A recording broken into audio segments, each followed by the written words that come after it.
आज हम लोग नया टॉपिक पढ़ेंगे, क्या बायोमोलिक्यूल्स का ही, न्यूक्लिक एसिड। ओके,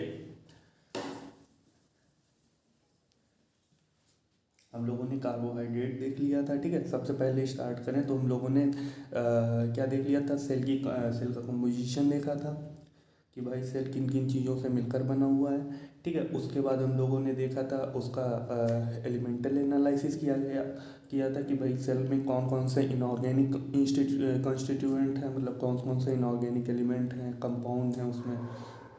ठीक है, फिर हम लोगों ने देखा था क्या, कार्बोहाइड्रेट पढ़ा था। ठीक है, फिर हम लोगों ने देखा था आपका अमाइनो एसिड देखा था। उसके बाद हम लोगों ने प्रोटीन पढ़ा था। देन हम लोगों ने लिपिड भी पढ़ लिया था।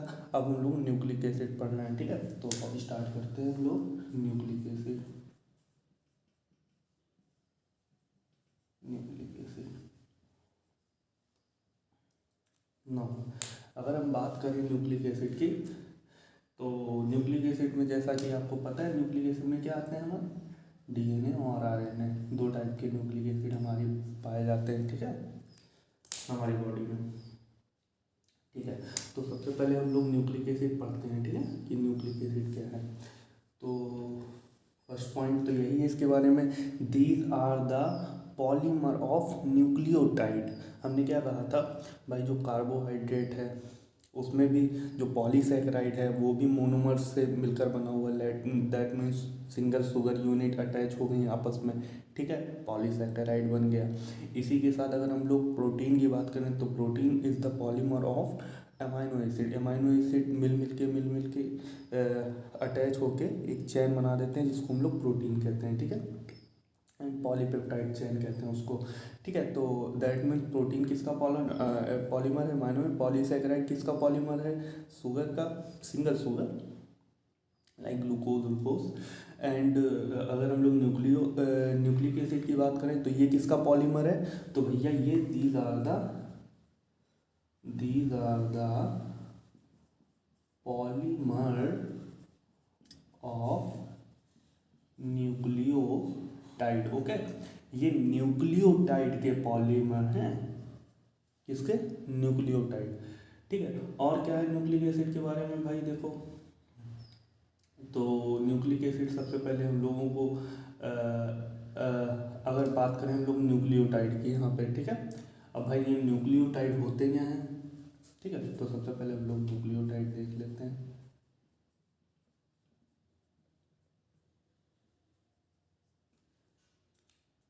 नो, अगर हम लोग बात करें न्यूक्लियोटाइड की तो ये बने होते हैं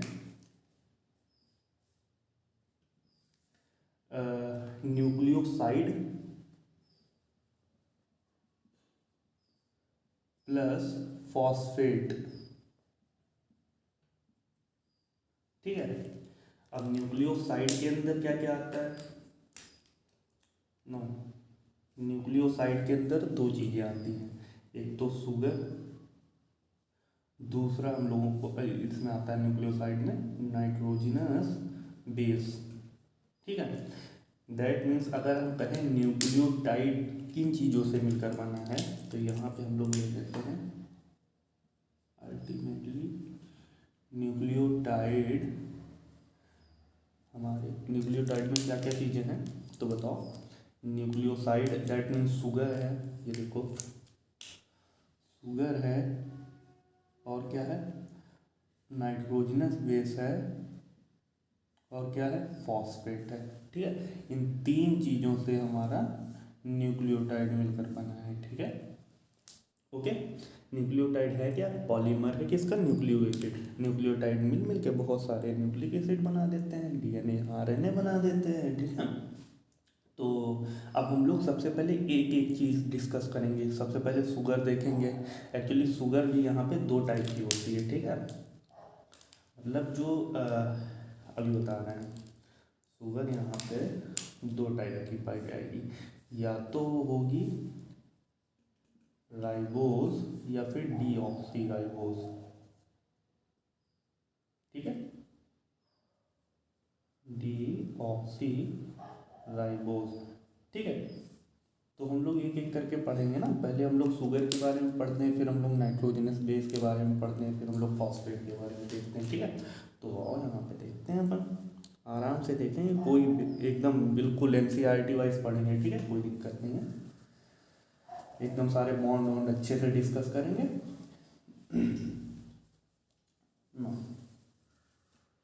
तो ये हमारा न्यूक्लियोटाइड में हम लोग क्या देखने जा रहे हैं, शुगर, ओके।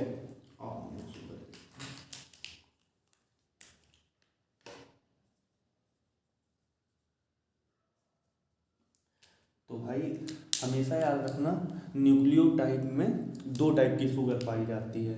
एक तो होता है राइबोज और एक होता है डीऑक्सीराइबोज, ठीक है। नाम से ही लग रहा है डीऑक्सी मतलब ऑक्सीजन नहीं रहेगा किसी भी जगह। अच्छा, राइबोज जो है ये पाई जाती है आरएनए में, ठीक है, और ये पाई जाती है डीएनए में, ठीक है।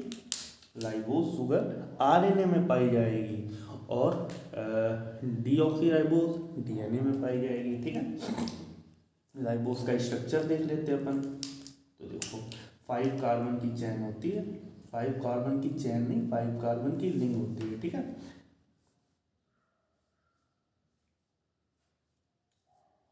ठीक है, ये फर्स्ट कार्बन, ये सेकेंड कार्बन, ये थर्ड कार्बन, ये फोर्थ कार्बन, ये फिफ्थ कार्बन। फिफ्थ कार्बन में यहाँ पे लगता है CH2OH, ठीक है, यहाँ पे हाइड्रोजन। ऐसे ही यहाँ पे जो सेकेंड कार्बन है यहाँ नीचे OH, सेकेंड और थर्ड पे ऊपर हाइड्रोजन हाइड्रोजन। और अगर हम लोग बीटा शुगर बना रहे हैं तो OH ऊपर कर दो, हाइड्रोजन नीचे कर दो, ठीक है। ये हो गई बीटा राइबोज, ठीक है। तो दैट मीन्स ये जो शुगर है कहाँ देखने को मिलेगी हम लोगों को, आरएनए के अंदर, ठीक है। अब अगर बात करें डीऑक्सीराइबोज शुगर डीएनए में पाई जाती है तो ठीक है। अब हम लोग देखेंगे इसका स्ट्रक्चर। तो नाम देखो ना, डीऑक्सी, एक्चुअली राइबोज शुगर ही होती है डीएनए में भी, लेकिन बस यहाँ पे सेकेंड कार्बन पे ना ये डी ऑक्सीजन नहीं रहता, ऑक्सीजन हट जाता है, ठीक है। बाकी सब वैसा ही है, केवल यहाँ पे oxygen, that means hydrogen hydrogen कर दो, ठीक है। ऑक्सीजन हटा दो, ऑक्सीजन हटा दी मतलब डीऑक्सीराइबोज हो गई। राइबोज ही तो है, बस डीऑक्सी है, मतलब यहाँ से सेकेंड कार्बन से ऑक्सीजन हट गया, ठीक है। बाकी सब वैसा ही स्ट्रक्चर है। थर्ड कार्बन, ये CH2OH, ये हाइड्रोजन, ठीक है। अब ये बताओ, अगर यहाँ पे O नहीं लगा, इसको हम लोग ऐसे इसको हटा दो ताकि स्ट्रक्चर सिंपल रखो ज़्यादा से ज़्यादा, ठीक है।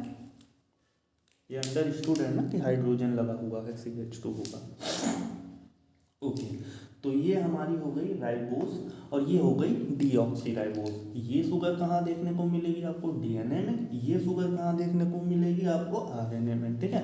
अब हम लोग देखेंगे नाइट्रोजनस। नाइट्रोजनस एक्चुअली थोड़ा बड़ा ज़्यादा है हम लोगों को, इसलिए उसको अभी हम लोग पहले हम लोग फॉस्फेट का स्ट्रक्चर देख ले रहे हैं, ठीक है, क्योंकि फिर हम लोगों को सारा क्लियर करके एकदम से नाइट्रोजनस बेस एक साथ देखेंगे सारे। तो फॉस्फेट का स्ट्रक्चर हम लोग देख लेते हैं, ठीक है। और इधर हम लोगों ने शुगर देख लिया, इधर हम लोग फॉस्फेट देखे ले रहे हैं, ठीक है।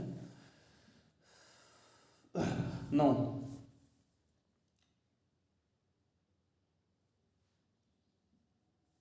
ठीक है।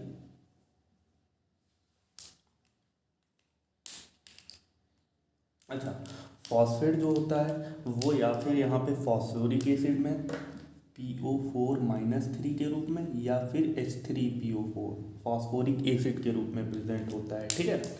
दैट मीन्स अगर हम लोग स्ट्रक्चर बनाएं तो क्या होगा यहाँ पे, ये मान के चलो फॉस्फोरस, ये तो हुआ फॉस्फोरिक एसिड, ओके। ये हुआ H3PO4,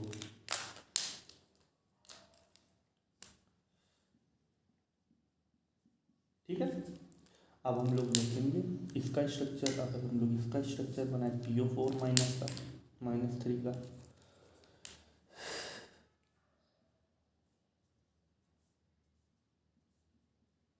ठीक है। तो फॉस्फेट हमेशा PO4-3 के रूप में प्रेजेंट होगा या फिर फॉस्फोरिक एसिड के रूप में प्रेजेंट होगा। ठीक है, ठीक है। तो दैट मीन्स हम लोगों ने देख लिया भाई न्यूक्लिक एसिड है क्या, तो पॉलीमर ऑफ न्यूक्लियोटाइड है। न्यूक्लियोटाइड किन चीज़ से मिलकर बना है, शुगर, नाइट्रोजन फेट एंड देन फॉस्फेट।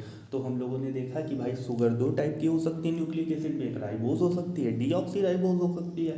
राइबोज जो होती है वो आरएनए में पाई जाती है, डीऑक्सी जो होती है वो डीएनए में पाई जाती है। ठीक है, आराम आराम से बोले। अच्छा ठीक है, देखो हम लोगों ने देखा कि शुगर नाइट्रोजनस बेस और फॉस्फेट से मिलकर न्यूक्लियोटाइड बनता है। तो हमने कहा अच्छा न्यूक्लियोटाइड बनता है, तो न्यूक्लियोटाइड में अच्छा दो टाइप की शुगर मिल सकती है हमको। एक तो हो सकती है डीऑक्सी, एक तो हो सकती है राइबोज शुगर, एक होती है डीऑक्सी। तो हमने देखा कि जो ये है ना राइबोज अपनी, ये आरएनए में पाई जाती है, हाँ डीएनए में नहीं पाई जाती है। ठीक है, इसी के साथ जो डीऑक्सी राइबोज होती है वो डीएनए में मिलती है भाई। दैट मीन्स अगर हम लोग देखें डीएनए किसका बना हुआ है, तो शुगर नाइट्रोजनस बेस फॉस्फेट, लेकिन उसमें शुगर कौन सी प्रेजेंट होगी, डीऑक्सी राइबोज वाली। ठीक है, और फॉस्फेट प्रेजेंट होगा। इसी तरह से राइबोज की आरएनए की बात करेंगे तो वहाँ पे जो शुगर बनाएंगे हम लोग वो ये वाली बनाएंगे। ठीक है, तो अब हम लोग फॉस्फेट देख लिया हम लोगों ने। ठीक है, अब हम लोग नाइट्रोजनस बेस देखेंगे। नाइट्रोजनस बेस एक्चुअली थोड़ा ज़्यादा पढ़ना है उसके लिए में, तो इसको क्लियर करना पड़ेगा। ठीक है, आराम से हम लोग पढ़ते हैं सारा। नाइट्रोजन बेस हम लोग देखेंगे।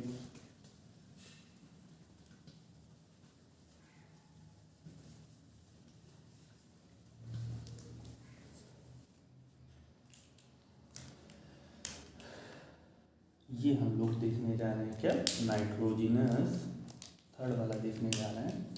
हम लोगों ने क्या देखा था, न्यूक्लियोटाइड किन चीज़ों से मिलकर बना हुआ था, ribose, sorry sugar plus nitrogenous base plus phosphate. ठीक है, तो ये तो हमने डिस्कस कर लिया था। अब हम लोग नाइट्रोजनस बेस देखने जा रहे हैं। ठीक है, तो और नाइट्रोजनस बेस देखते हैं। नो, नाइट्रोजनस बेस एक्चुअली दो टाइप के होते हैं। एक तो होगा, सबसे पहले तो नाइट्रोजनस बेस जो होते हैं वो होते हैं हेट्रोसाइक्लिक कंपाउंड। कैसे होते हैं, यहाँ पे these are heterocyclic compound. Heterocyclic का मतलब समझते हो, मतलब बेंजीन टाइप की कोई स्ट्रक्चर, रिंग विंग रहेगी, मतलब साइक्लिक रिंग रहेगी, मतलब कोई उसके बीच में कोई ना कोई एटम जुड़ा होगा। बेसिकली नाइट्रोजन एटम, अमीन अमीन जुड़ा रहता है। ठीक है, हेटेरोसाइक्लिक कंपाउंड। ठीक है, तो ये दो टाइप के पढ़ने हम लोग। Heterocyclic that mean nitrogenous base दो टाइप के पाए जाते हैं हमारे न्यूक्लियोटाइड में, न्यूक्लिक एसिड में। ठीक है, कौन कौन से, एक तो प्यूरिन्स और एक होते हैं पिरिमिडीन, पायरिमिडीन। ठीक है, एक प्यूरिन्स पाया जाता है और एक पायरिमिडीन पाया जाता है। अच्छा, अब ये याद रखना, इसमें क्या है, ये यहाँ पे डबल रिंग स्ट्रक्चर होती है इसमें। नो, डबल रिंग स्ट्रक्चर इसमें पाई जाती है। ठीक है, वो सिंगल रिंग स्ट्रक्चर यहाँ पे मिलेगी आपको, होगा हेट्रोसाइक्लिक है। ठीक है, लेकिन यहाँ पे सिंगल रिंग देखने को मिलेगी, यहाँ पे डबल रिंग स्ट्रक्चर देखने को मिलेगा। ठीक है, और अगर बात करें एग्जांपल्स की, तो यहाँ पे पाए जाते हैं आपके ना, अगर एग्जांपल्स की बात करें तो यहाँ पे हमको देखने को मिलेगा एडेनिन और गुआनिन। ठीक है, ना इसका एडेनिन का एब्रीविएटिव फॉर्म होता है ए, गुआनिन का एब्रीविएटिव फॉर्म होता है जी। ठीक है, अगर यहाँ पे हम लोग एग्जाम्पल की बात करें तो यहाँ पे हम लोगों को देखने को मिलता है थायमीन और साइटोसिन और यूरेसिल, ठीक है। थायमीन को टी, साइटोसिन को सी, यूरेसिल को यू, ठीक है। अच्छा, तो ये सारी जो नाइट्रोजनस बेस है ना, ये न्यूक्लिक एसिड दैट मीन्स हम लोगों को न्यूक्लियोटाइड में देखने को मिलते हैं, न्यूक्लियोटाइड में देखने को मिलते हैं। लेकिन याद रखना कि स्पेसिफिक ये वाला नाइट्रोजनस बेस जो थायमीन होता है, ये डीएनए में देखने को मिलेगा, ये आरएनए में नहीं पाया जाता। और वहीं यूरेसिल की बात करें तो ये आरएनए में देखने को मिलेगा। नो, बाकी डीएनए आरएनए में साइटोसिन, एडेनिन, ग्वानिन ये सब देखने को मिलेगा। लेकिन अगर स्पेसिफिक ये वाला सिर्फ और सिर्फ डीएनए में पाया जाएगा और ये वाला आरएनए में पाया जाएगा, मतलब आरएनए में थायमीन और यूरेसिल दोनों नहीं देखने को मिलेगी। इससे ज़्यादा डीएनए भी होगा, उसमें थायमीन और यूरेसिल दोनों नहीं मिलेंगे, ठीक है। बाकी ये तीन तो दोनों में ही मिलेंगे, ठीक है। ठीक है, अब अगर बात करें हम लोग इनके स्ट्रक्चर्स की, तो आओ इनके स्ट्रक्चर्स देख लेते हैं भाई, ठीक है। और इनके स्ट्रक्चर्स देख लेते हैं हम लोग, ठीक है। अगर बात करें हम लोग एडेनिन की, तो ये डबल साइक्लिक रिंग है, ठीक है। कैसी है? डबल रिंग स्ट्रक्चर है भाई, डबल साइक्लिक रिंग स्ट्रक्चर है। तो आओ देखते हैं हम लोग। सबसे पहले हम लोग एडेनिन बनाते हैं, और हम लोग एडेनिन बनाते हैं भाई, ठीक है। एडेनिन, और इसका स्ट्रक्चर देखते हैं। डबल साइक्लिक रिंग थी, तो ध्यान से देखना, ठीक है। थोड़ा नीचे बना देते हैं, एक सेकेंड, एक सेकेंड।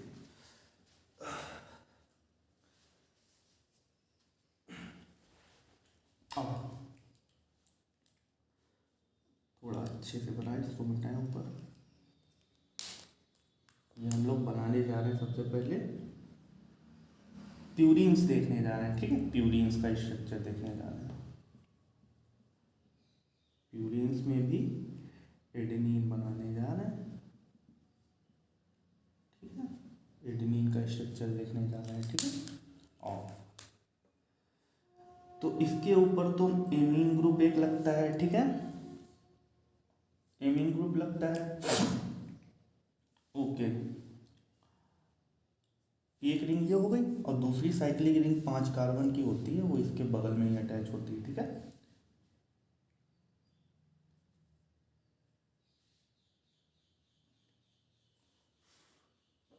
ठीक है। और तो होता क्या है, यहाँ पे डबल बॉन्ड, यहाँ पे एक डबल बॉन्ड, यहाँ पे एक डबल बॉन्ड, ठीक है। यहाँ पे एक डबल बॉन्ड, ठीक है। अब यहाँ डबल बॉन्ड बनाया, तो यहाँ पे एमीन लगेगा, तो ओनली नाइट्रोजनस ग्रुप लगेगा। इस वाले कार्बन पे NH लगेगा, है ना। इनकी 3 वैलेंसी ना, बैलेंस करना है उसको। यहाँ पे ओनली नाइट्रोजन पाया जाएगा, यहाँ पे ओनली नाइट्रोजन यहाँ पे देखने को मिलेगा। तो ये बन गया किसका स्ट्रक्चर? प्यूरिन्स। प्यूरिन्स में भी एडेनिन का स्ट्रक्चर, डबल साइक्लिक रिंग है। अब हम लोग यहाँ पे ग्वानिन देख लेते हैं भाई, और देख लेते हैं ग्वानिन जल्दी से। यहाँ पे हम लोग ग्वानिन देख लेते हैं,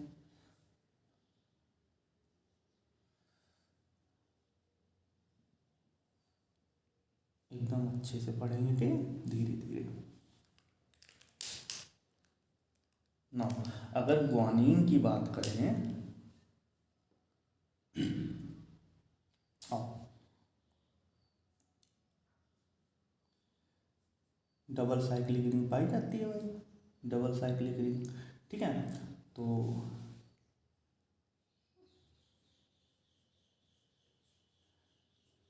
ये हमने बना दिया डबल साइक्लिक रिंग, ये डबल बॉन्ड, यहाँ पे एक डबल बॉन्ड, और यहाँ पे ऊपर लगा होता है डबल बॉन्ड O, यहाँ पे लगा होता है एमीन, ठीक है। यहाँ पे नाइट्रोजनस बेस लगा होता है, यहाँ पे NH अपने आप बैलेंस कर लेना, और यहाँ पे भी एक डबल बॉन्ड होता है, यहाँ पे नाइट्रोजन, और 4 कार्बन की वैलेंसी ऑलरेडी हो गई, तो यहाँ पे हो जाएगा NH। ठीक है, तो ये किसका स्ट्रक्चर है, ग्वानिन का। ठीक है, ये किसका स्ट्रक्चर है, एडनिन देख लिया, ग्वानिन देख लिया, हम लोगों ने प्यूरिन देख ली भाई, डबल रिंग स्ट्रक्चर, एक एडनिन देख लिया और एक ग्वानिन देख लिया। अब हम लोगों को देखना है सिंगल रिंग वाले, दैट मीन्स हम लोगों को देखना है पिरामिडिन। ये हम लोगों ने देख लिया था प्यूरिन्स, प्यूरिन्स देख लिया। ठीक है, अब हम लोगों को देखना है यहाँ पे पिरामिडिन्स। यहाँ पे स्टार्ट करें पिरामिडिन्स, पाइरीमिडिन्स। ठीक है, पाइरीमिडीन में सबसे पहले हम लोगों को देखना है थाइमीन,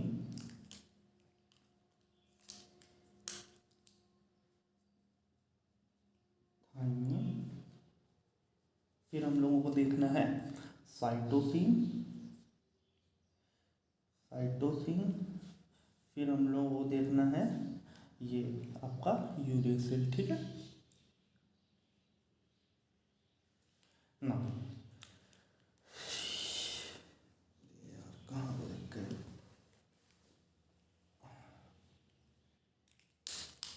ठीक है। तो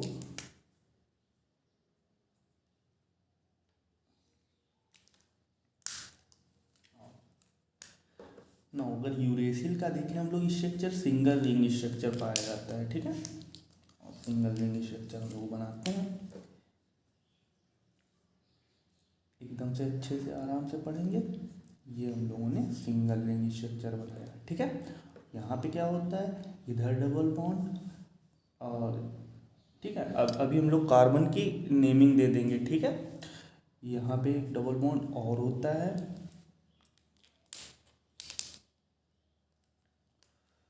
और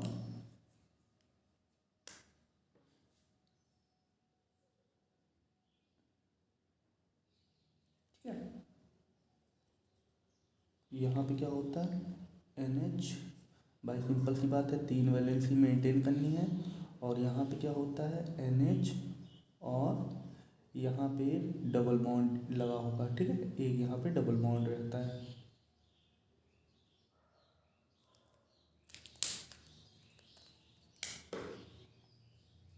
ठीक है, ये किसका स्ट्रक्चर हम लोगों ने देख लिया, यूरेसिल का। ठीक है, अब हम लोग बात करेंगे इसकी थाइमिन की,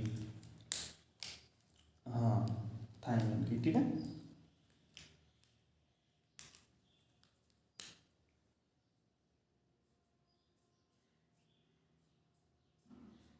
ठीक है, और थाइमिन, थाइमिन और यूरेसिल में बस ज़्यादा डिफरेंस नहीं होता है।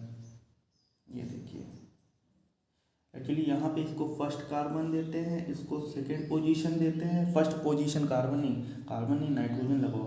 First position, second position, third position, fourth position, fifth position, sixth position, seventh position, eighth position, ninth position. ठीक है, ऐसे ही यहाँ पे भी है। ठीक है, इसको यहाँ पे फर्स्ट पोजीशन देते हैं, इसको सेकेंड पोजीशन देते हैं, इसको third position, fourth position, five position, six position. ठीक है, ओके ओके नो। अब हम लोग बना रहे हैं थाइमीन का। यूरेसिल अपन ने देख लिया, अब थाइमीन देख रहे हैं। थाइमीन का स्ट्रक्चर देखेंगे, सेम होता है, लेकिन थाइमीन में क्या डिफरेंस होता है, यहाँ पे एक मेथिल ग्रुप अटैच होता है। कौन से कार्बन, फिफ्थ कार्बन पे मेथिल ग्रुप अटैच होता है बस। ठीक है, बाकी सारा वही सेम है। अगर हम लोग बात करें, यहाँ पे क्या होगा,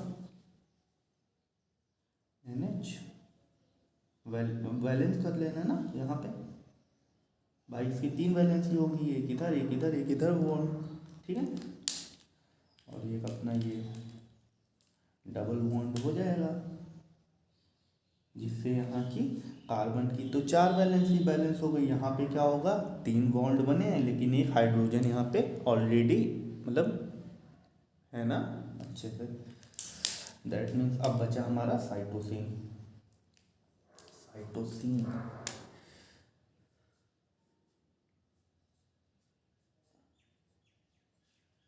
साइटोसिन, ठीक है, तो साइटोसिन में क्या होता है, यहाँ पे डबल बॉन्ड, यहाँ पे एमीन ग्रुप, और क्या होता है देख लेते हैं।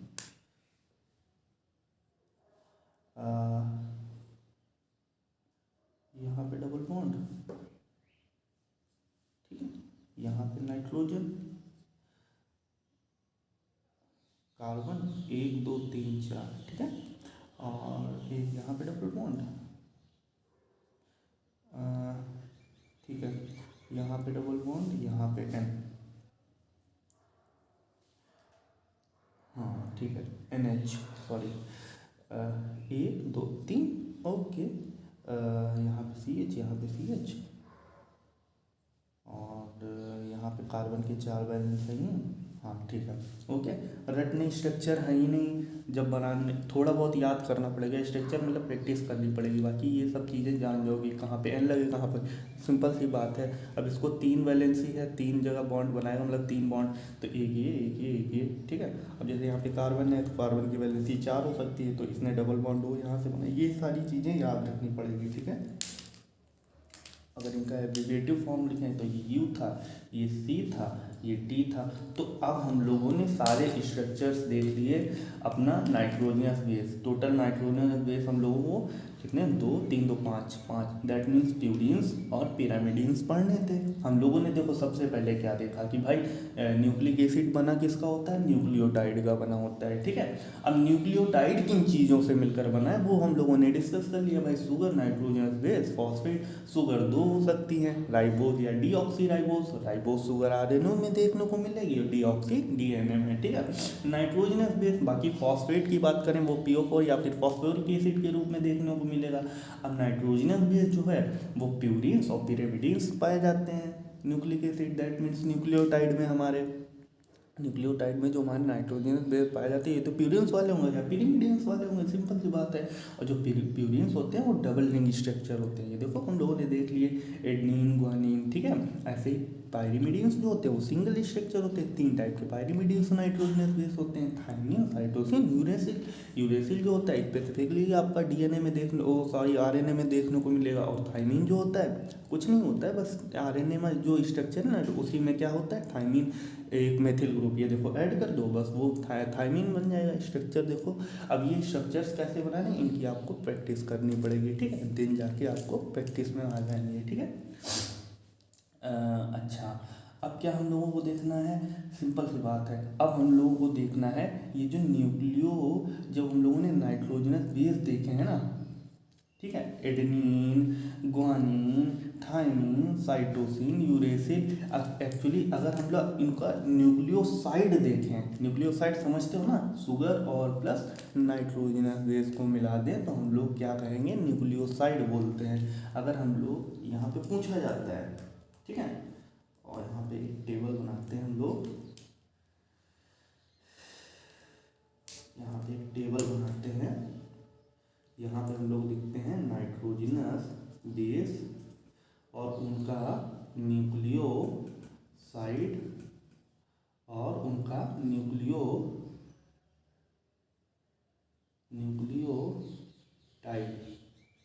ठीक है।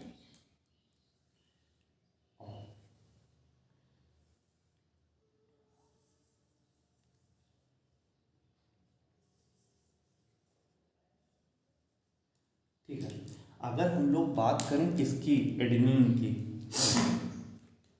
अगर हम लोग एडेनिन लेते हैं यहाँ पे, नो, अगर हम लोग एडेनिन लेते हैं दैट मीन्स, तो इसका न्यूक्लियोसाइड होगा एडिनोसिन, क्या होगा, एडिनोसिन, ठीक है।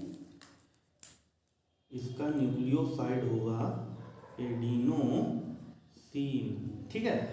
और इसका जो न्यूक्लियोटाइड होगा वो होगा एडिनाइलिक एसिड, एडिनाइलिक एसिड, ठीक है। ऐसे ही हम लोग अगर बात करें ग्वानिन की, तो इसका जो बनेगा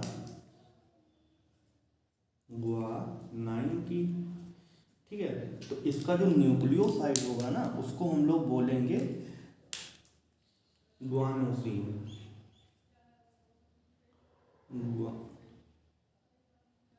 क्या हो रहा है भाई यार ये,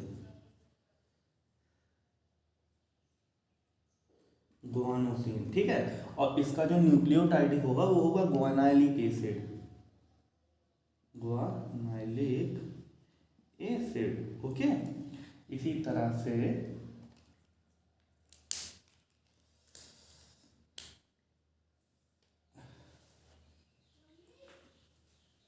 अगर हम लोग बात करें थायमीन की, ठीक है,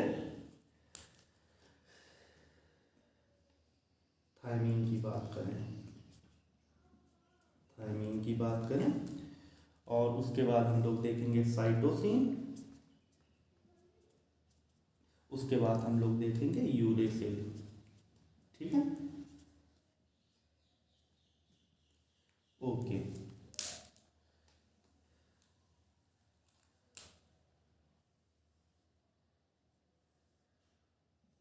ठीक है, तो अगर थायमीन की बात करें तो इसका जो न्यूक्लियोसाइड होगा उसको हम लोग बोलेंगे थाइमिडीन, थाइमिडीन, ठीक है। और न्यूक्लियोटाइड को बोलेंगे, इसका जो न्यूक्लियोसाइड होगा थाइमिडीन होगा, और जो न्यूक्लियोटाइड होगा इसका बोलेंगे thymidylic acid, thymidylic acid, okay. इसी तरह से जो साइटोसिन होगा उसको हम लोग बोलेंगे, उसके न्यूक्लियोसाइड को हम लोग बोलेंगे साइटिडीन, साइटिडीन, ओके। और जो न्यूक्लियोटाइड होगा इसका उसको हम लोग बोलेंगे cytidylic acid, cytidylic acid, okay,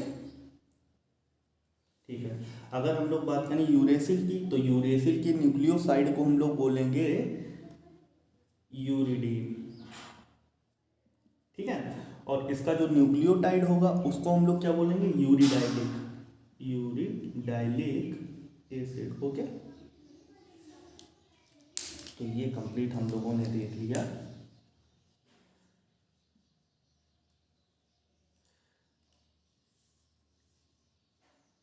ठीक है।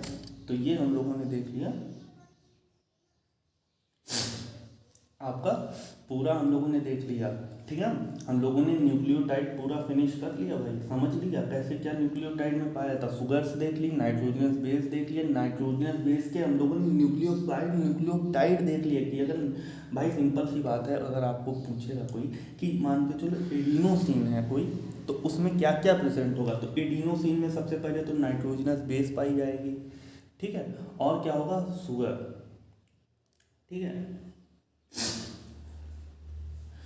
ओके। एडिनोसिन में सबसे पहले जो नाइट्रोजनस बेस होगी वो कौन सी होगी, आपका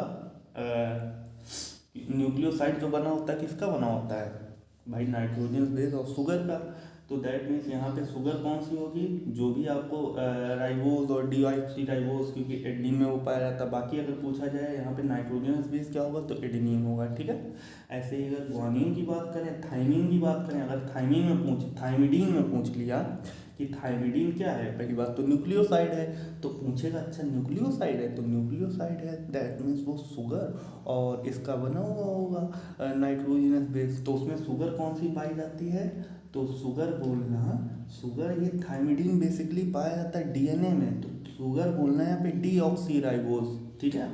और नाइट्रोजनस बेस कौन सा है, थाइमिन, ठीक है। समझ गए, नहीं समझ में आ रहा है यार, कैसे समझाएं यार इससे सरल में, ठीक है।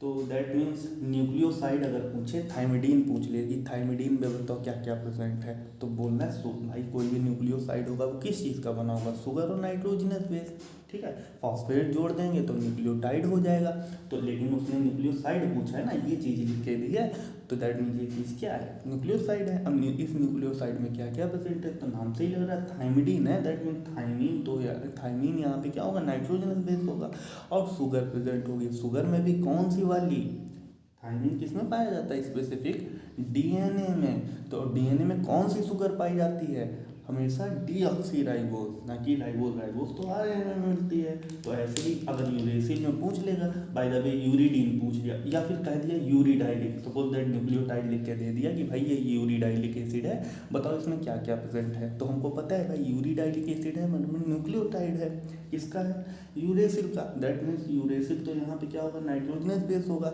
शुगर यहाँ पे होगी राइबोज, क्योंकि यूरेसिल पाया जाता है आरएनए में, स्पेसिफिक डीएनए में नहीं देखने को मिलता है, ठीक है। तो यहाँ पे अगर हम बात करेंगे किसकी, शुगर की, तो यहाँ पे राइबोज शुगर नाइट्रोजनस बेस की बात करेंगे, तो नाइट्रोजनस बेस हमको यूरेसिल देखने को मिलेगा और प्लस फॉस्फेट देखने को मिलेगा, ठीक। फॉस्फेट तो कॉमन है, सब में ही देखने को मिलेगा यार, बस इसमें थोड़ा बहुत पहचानना है भाई। न्यूक्लियोसाइड है, देखो न्यूक्लियोसाइड किसको बोलते हैं, न्यूक्लियोसाइड किसको बोलते हैं, शुगर और नाइट्रोजनस बेस जोड़ दो, यही तो होता है न्यूक्लियोसाइड। न्यूक्लियोसाइड यही तो होता है। और नाइट्रोजनस बेस जैसे एडेनिन हुआ, तो यहाँ पे एडिनोसिन पूछा न्यूक्लियोसाइड, तो यहाँ पे एडेनिन नाइट्रोजनस बेस होगा, प्लस शुगर कौन सी, ऑक्सी या डीऑक्सी। ग्वानिन पूछ लिया तो नाइट्रोजनस बेस तो ग्वानिन वाला होगा, दैट मीन्स अगर ग्वानोसिन पूछ लिया तो नाइट्रोजनस बेस तो ग्वानिन हो जाएगा और प्लस शुगर ऑक्सी या डीऑक्सी। लेकिन अगर थाइमिन पूछ लिया तो थाइमिन पूछ लिया तो उसमें क्या होगा, नाइट्रोजनस बेस जो होगा वो थाइमिन हो जाएगा और शुगर कौन सी होगी, डीऑक्सीराइबोस, क्योंकि ये स्पेसिफिक डीएनए में पाया जाता है, ठीक है। इसी तरह से अगर साइटिडीन पूछ लिया कि भाई साइटिडीन न्यूक्लियोसाइड में क्या क्या प्रेजेंट होता है, तो सबसे पहले तो नाइट्रोजनस बेस बता दें कि भैया साइटोसिन प्रेजेंट होता है, शुगर बता देना ऑक्सी या डीऑक्सी, क्योंकि साइटोसिन जो होता है वो डीएनए आरएनए दोनों में पाया जाता है ना, ये वाला nitrogenous base. Uracil specific RNA में पाया जाता है, तो दैट मीन्स यूरिडीन पूछेगा ही पूछेगा, तो यूरेसिल बता देना नाइट्रोजनस बेस, शुगर बता देना कौन सी, राइबोस शुगर, ठीक है। तो यहाँ पे आगे बढ़ते हैं यहाँ पे, ठीक है, बहुत टाइम दे दिया हम लोगों ने, कहाँ पे अपना क्लीनर डस्टर। तो दैट्स मीन्स हम लोगों ने देख लिया न्यूक्लियोटाइड देख लिया। नाउ अब हम लोग देखेंगे टाइप्स ऑफ न्यूक्लिक एसिड। तो टाइप्स ऑफ न्यूक्लिक एसिड दो होते हैं, डीएनए होता है, एक आरएनए होता है, ठीक है। तो स्टार्ट करते हैं हम लोग, डीएनए देखते हैं सबसे पहले, ठीक है। और हम लोग देखते हैं डीएनए, एकदम आराम आराम से पढ़ेंगे, बाद में एनसीईआरटी रीड करवा देंगे, ठीक है, अच्छे से।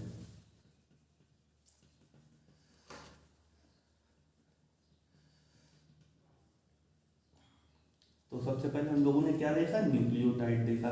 हमने क्या देखा, हम क्या, दैट मीन्स हमने देखा कि न्यूक्लियोटाइड है, ठीक है, वो क्या है, पॉलीमर ऑफ न्यूक्लिक एसिड है। अच्छा, न्यूक्लियोटाइड बना किस चीज़ का हुआ है, तो भाई ये बना है न्यूक्लियोसाइड और फॉस्फेट का। न्यूक्लियोसाइड में क्या चीज़ होती है, शुगर होती है, और क्या होती है, नाइट्रोजनस बेस होता है। शुगर दो टाइप की हो सकती है हमारे न्यूक्लियो एसिड में, दैट मीन्स या फिर न्यूक्लियोटाइड कह दो, कौन कौन सी, ऑक्सी और डीऑक्सी, ऑक्सीराइबोज डीऑक्सीराइबोज, ठीक है। नाइट्रोजनस बेस 6 टाइप, दो टाइप के बताए ना, प्यूरीन एंड पिरामिडिन। प्यूरीन में कौन कौन, एडनिन ग्वानिन आते हैं, थाइमिन आपका, साइटोसिन, यूरेसिल आपका ये आते हैं। पैरीमिडीन में ये सिंगल रिंग वाले स्ट्रक्चर है, प्यूरिन आपके डबल रिंग वाले स्ट्रक्चर है। और क्या हम लोगों ने देखा, फॉस्फेट प्रेजेंट होगा न्यूक्लियोटाइड में, अब वो या फिर फॉस्फेरिक एसिड के रूप में भी हो सकता है या फिर PO4-3 के रूप में, ठीक है, रेड में फॉस्फेट के रूप में, ठीक है।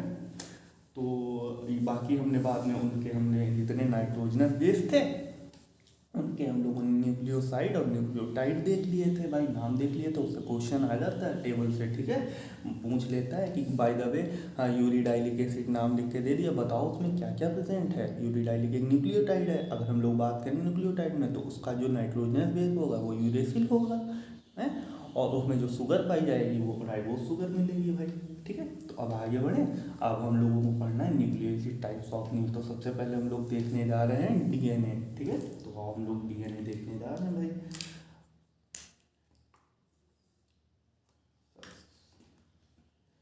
ये हम लोग डीएनए देखने जा रहे हैं।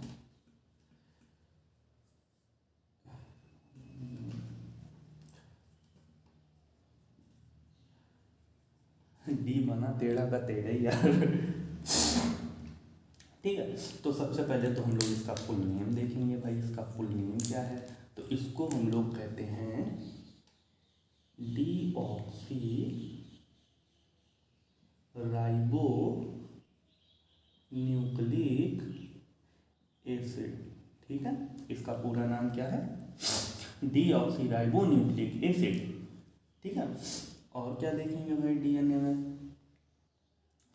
तो सबसे पहले तो हम लोगों ने नाम देख लिया डीएनए में, ठीक है। अब अगर हम लोग बात करें डीएनए की, तो डीएनए एक्चुअली जानते हो दो साइंटिस्ट थे, ठीक है। एक थे वॉटसन, एक थे क्रिक। एक्चुअली डीएनए के स्ट्रक्चर को एक्सप्लेन करने के लिए दो साइंटिस्ट आए थे, वॉटसन और क्रिक। उन्होंने अपना एक मॉडल दिया था, लेकिन उन्होंने अपना मॉडल देने से पहले उन्होंने काफ़ी सारे साइंटिस्टों की स्टडी किया था। एक साइंटिस्ट थे आपके मॉरिस विल्किंस, दो एक्चुअली थे, मॉरिस विल्किंस और रोजालैंड फ्रैंकलिन। ये दो साइंटिस्ट थे। ये दोनों साइंटिस्ट डीएनए की ये एक्सरे डिफ्रैक्शन पे काम कर रहे थे। एक्सरे डिफ्रैक्शन, ठीक है, उस पर वर्क कर रहे थे। उसकी स्टडी इन लोगों ने की थी। तो वॉटसन क्रिक ने उनकी स्टडी को पढ़ा था, अच्छे से समझा था, ठीक है। उनका जो एक्सरे डिफ्रैक्शन था उसको अच्छे से इन्होंने स्टडी किया था। किसका? Maurice Wilkins and Rosalind Franklin scientist, ठीक है। वॉटसन और क्रिक दोनों साइंटिस्टों ने उनकी स्टडी को, एक्सरे डिफ्रैक्शन वाली को स्टडी किया था और उसको समझ करके बाद में एक अपना मॉडल दे दिया इन्होंने डीएनए का, ठीक है, जिसको हम लोग कहते हैं डीएनए का Watson Crick model, Watson Crick model of DNA, ठीक है। तो दैट मीन्स हम लोगों को यहाँ पे देखना क्या है, वॉटसन क्रिक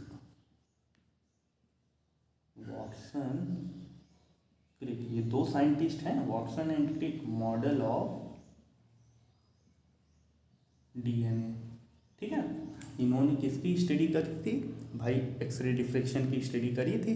जो एक्सरे डिफ्रैक्शन एक्चुअली उसको प्रॉपर उस पर किसने टाइम दिया था? दो साइंटिस्ट ने, रोजालैंड फ्रैंकलिन और मॉरिस विल्किंस। याद रखना है बस जनरली कि भाई इन्होंने पहले उसकी स्टडी करके अपना एक मॉडल दिया, जिसको हम लोग डीएनए का मॉडल इनके नाम पे है, वॉटसन और क्रिक पे, ठीक है।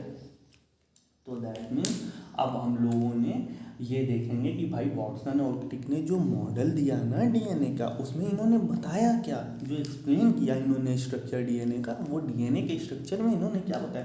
तो इन्होंने सबसे बताया कि भाई जो डीएनए होता है ना, वो डबल हेलिकल होता है,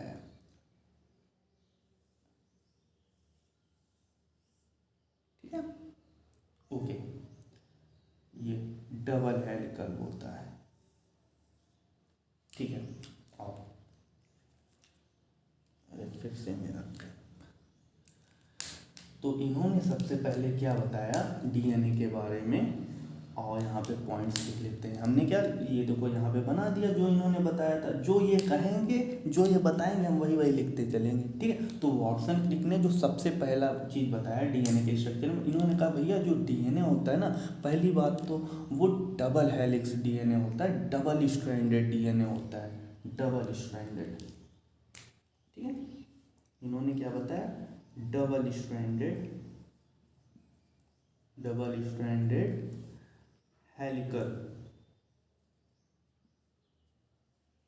हेलिकल स्ट्रक्चर होता है भाई डीएनए का, ठीक है।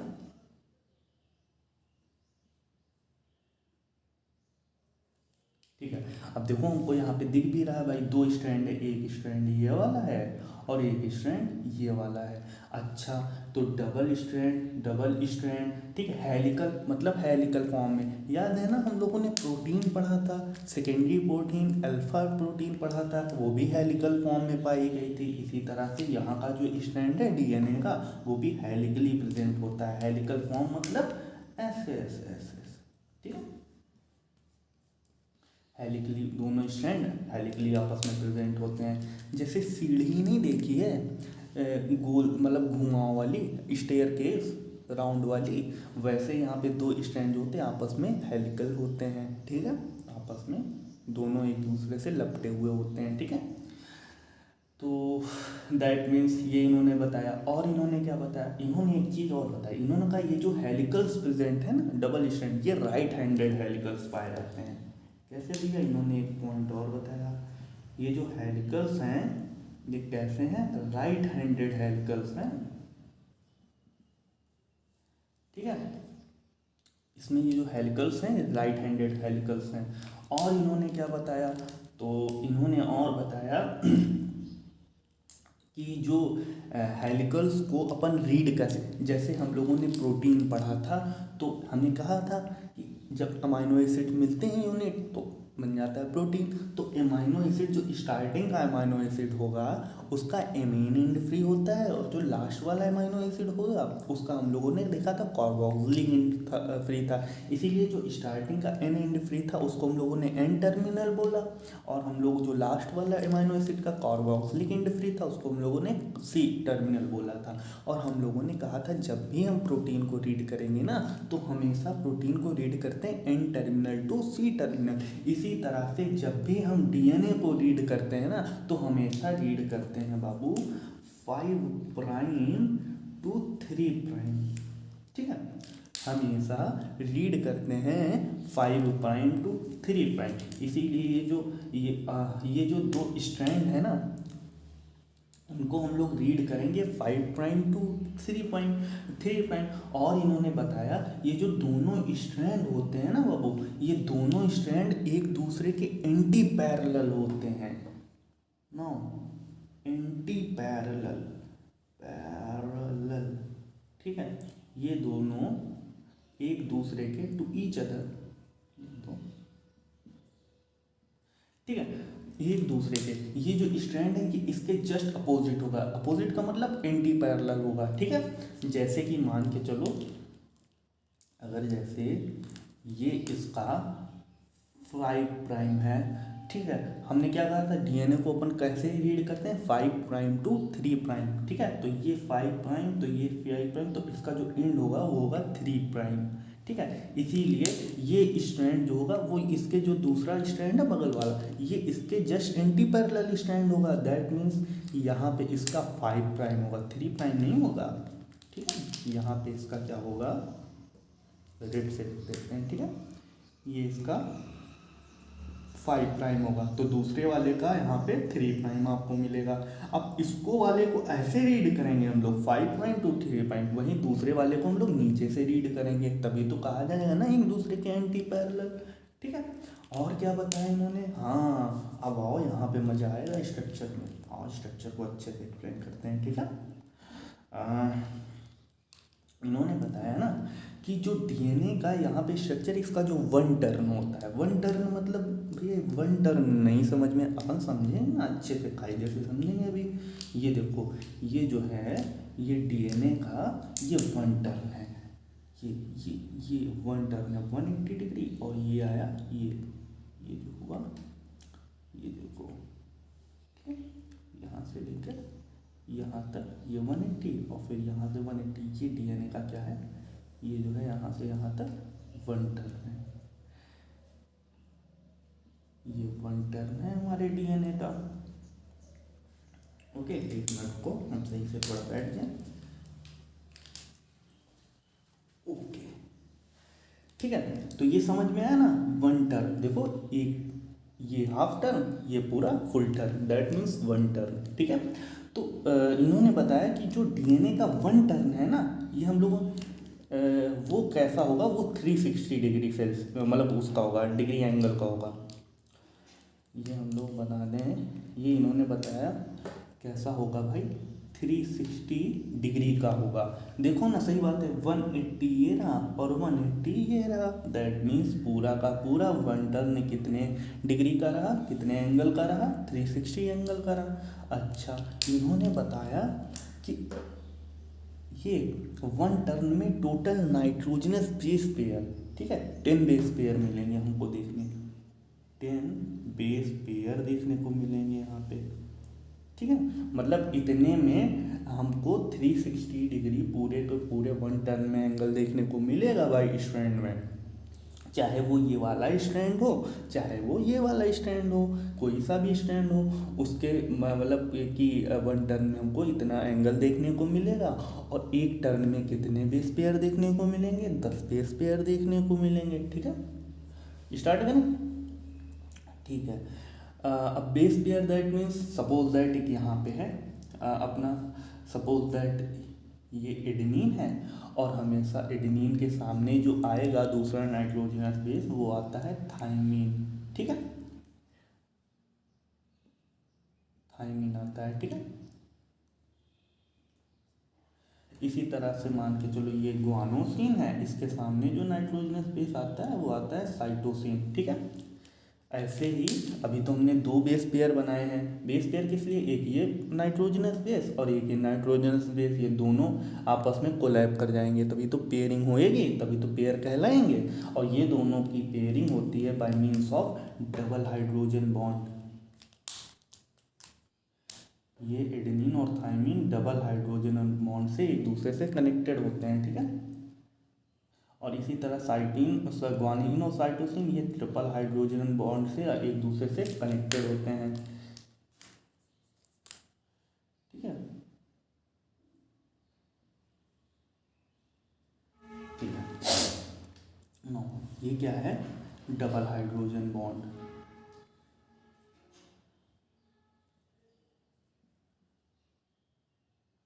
डबल हाइड्रोजन बॉन्ड ये क्या है भाई, ट्रिपल हाइड्रोजन बॉन्ड। क्वेश्चन पूछा जाता है जिस भी डीएनए में ग्वानिन साइटोसिन का नंबर एडेनिन थाइमिन से ज़्यादा होगा तो अच्छा उसको तोड़ने में ज़्यादा टाइम लगेगा ना, क्योंकि भाई सिंपल सी बात है, यहाँ पे 3 हाइड्रोजन बॉन्ड है, यहाँ की स्ट्रॉन्ग है, ये मजबूत होगा ज़्यादा, इसके कंपेयर में यहाँ पे ओनली 2 ही हाइड्रोजन बॉन्ड है, ठीक है। तो समझ गए ना। ऐसे ही ये अभी तो हमने 2 बेस पेयर बनाए ना ओनली, ऐसे ही इसमें 5 इसमें देखने को मिलेंगे, 5 इसमें देखने को मिलेंगे, टोटल 1 टर्न में कितने पाए जाएंगे, समझ गए ना, 10 बेस पेयर देखने को मिलेंगे, पूरे में नहीं बना रहे हैं, ठीक है। तो अब और समझते हैं हम लोग, 10 बेस पेयर हम लोगों को 1 टर्न में कितने नाइट्रोजन बेस मिलेंगे भाई, 10 बेस पेयर। अच्छा अब अगर हम बात करें 1 टर्न की जो डिस्टेंस होती है, अगर उसकी बात करें ना, तो 1 टर्न की जो डिस्टेंस होती है वो होती है 34 एंगस्ट्रॉम, ठीक है। अब एनसीईआरटी कहती है 1 टर्न में जो डिस्टेंस होती है ना, यहाँ से लेके यहाँ तक जो डिस्टेंस होती है वो होती है 34 एंगस्ट्रॉम। तो अगर हम लोग नाइट्रोजनस बेस के बीच में अगर डिस्टेंस देखें, 1 nitrogenous base pair to other nitrogenous base pair के बीच में कितनी डिस्टेंस है, यहाँ पे ये डिस्टेंस कितनी है, तो सिंपल सी बात है भाई, 1 राउंड में कितने नाइट्रोजनस बेस पेयर, 10, यानी 10, और 10 में एक दूसरे के बीच में कितनी डिस्टेंस निकालनी है, तो 34 पूरे का है डिस्टेंस, और 10 पाया जाता है 10 nitrogen, 34 upon 10, that means 3.4 angstrom.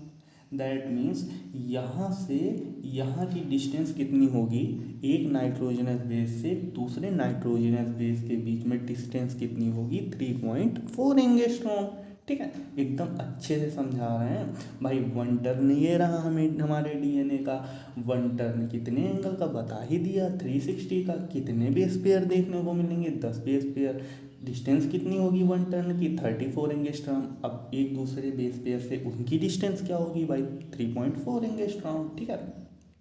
और अगर बात करें क्या, और अगर हम लोग बात करें, ठीक है, ये जो विड्थ है इसकी, ये जो विड्थ है पूरी, ये यहाँ से यहाँ तक की, ये जो एक नाइट्रोजनस बेस दूसरे नाइट्रोजनस बेस, दैट मीन्स एक न्यूक्लियोटाइड दूसरे न्यूक्लियोटाइड के बीच में जितनी डिस्टेंस है, दैट मीन्स जितनी चौड़ाई है वो कितनी होती है, अगर हम लोग विड्थ की बात करें तो वो होती है 20 एंगस्ट्रॉम। ये है भाई 20 एंगस्ट्रॉम, ठीक है। और अगर अपन क्या बात करते हैं, अगर कुछ छूट तो नहीं रहा है, ठीक है। अच्छा अभी एक चीज़ छूट रही है, हमने देखा कि 10 बेस पेयर पाया गया 1 टर्न में, दैट मीन 10 न्यूक्लियोटाइड 1 टर्न में हम लोगों को देख भाई, 10 बेस पेयर है, 10 न्यूक्लियोटाइड देखने को मिलेंगे, and each and every step of nucleotide में जो एंगल होगा वो 36 डिग्री का एंगल पाया जाएगा, 36 डिग्री एंगल पाया जाएगा ईच न्यूक्लियोटाइड। मतलब जो न्यूक्लियोटाइड यहाँ से ये वाला न्यूक्लियोटाइड ऊपर की तरफ टर्न किया होगा, तो कितने डिग्री एंगल घूमा होगा, तो 36, क्योंकि भाई पूरे का एंगल कितना है 360, और उसमें 10 न्यूक्लियोटाइड पाए गए, तो वैसे ही बात है एक न्यूक्लियोटाइड ने कितना एंगल बनाया होगा 36 बाई 36 अपॉन, समझ गए ना, 36 पूरे का है और 10 न्यूक्लियोटाइड प्रेजेंट हैं, तो that means each nucleotide 36 degree का एंगल बनाएगा ना, घूमेगा। और क्या है, बस, और इधर आ जाओ थोड़ा ना। हम लोगों ने देखा कि जो हमेशा याद रखना, ये जो थ्रेड है ना न्यूक्लिक एसिड, ये जो थ्रेड है ये हमेशा थ्रेड बना रहेगा, दैट मीन्स उसको हम लोग बैकबोन कहते हैं। क्या कहते हैं बैकबोन। तो ये जो बैकबोन होती है ये हमेशा याद रखना शुगर और फॉस्फेट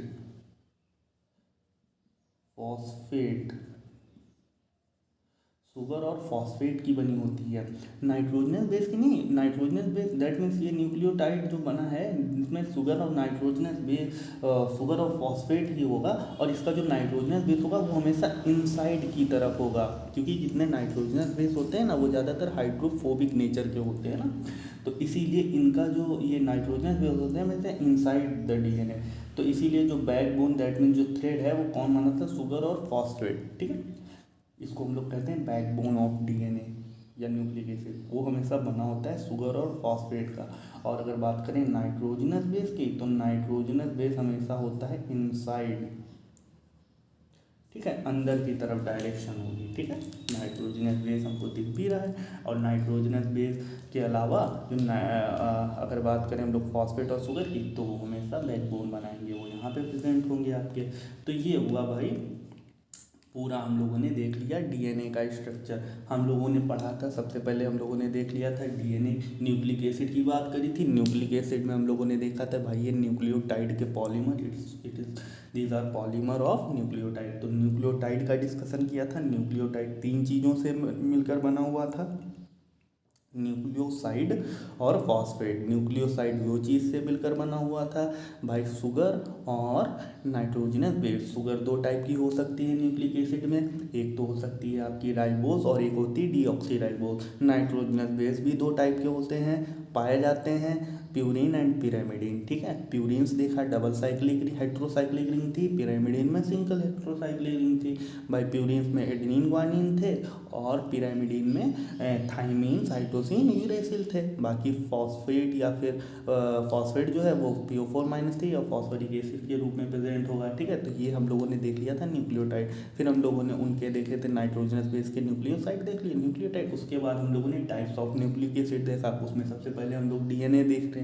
तो डीएनए में हमने बताया डीएनए को इसके स्ट्रक्चर को एक्सप्लेन करने के लिए वाटसन क्रिक साइंटिस्ट ने अपना मॉडल दिया था, ठीक है। किस चीज़ को स्टडी करा था उन्होंने, एक्सरे डिफ्रैक्शन को। एक्सरे डिफ्रैक्शन किसने दिया था, आपका ये रोजालैंड फ्रैंकलिन एंड मॉरिस विल्किन। उनके एक्सपेरिमेंट को स्टडी करके इन्होंने अपना ये मॉडल दिया था डीएनए का, ठीक है। इन्होंने डीएनए में बताया कि जो डीएनए होता है वो एकदम स्टेयरकेस, मतलब जो घुमावदार सीढ़ी होती है ना, वो डबल स्ट्रैंड होती है, डबल स्ट्रैंड, और दोनों स्ट्रैंड एक दूसरे के एंटी पैरेलल होते हैं। राइट हैंडेड हेलिकल पाया जाता है इसमें। राइट हैंडेड हेलिकल मतलब अभी बता रहे हैं, जैसे हम लोगों ने प्रोटीन में अल्फा हेलिक्स देखा था ना, उसमें ऐसे ऐसे हेलिकल पाया जाता है, इसी तरह से इसमें भी जो राइट हैंडेड हेलिकल पाया जाता है ये हमेशा इस तरफ ऐसे, ये हमेशा इस तरफ ऐसे ऐसे ऐसे ऐसे, ठीक है। राइट हैंड ये जो हेलिकल्स प्रेजेंट है वो राइट हैंडेड हेलिकल्स प्रेजेंट हैं, ठीक है। दोनों ही स्ट्रैंड की बात करें,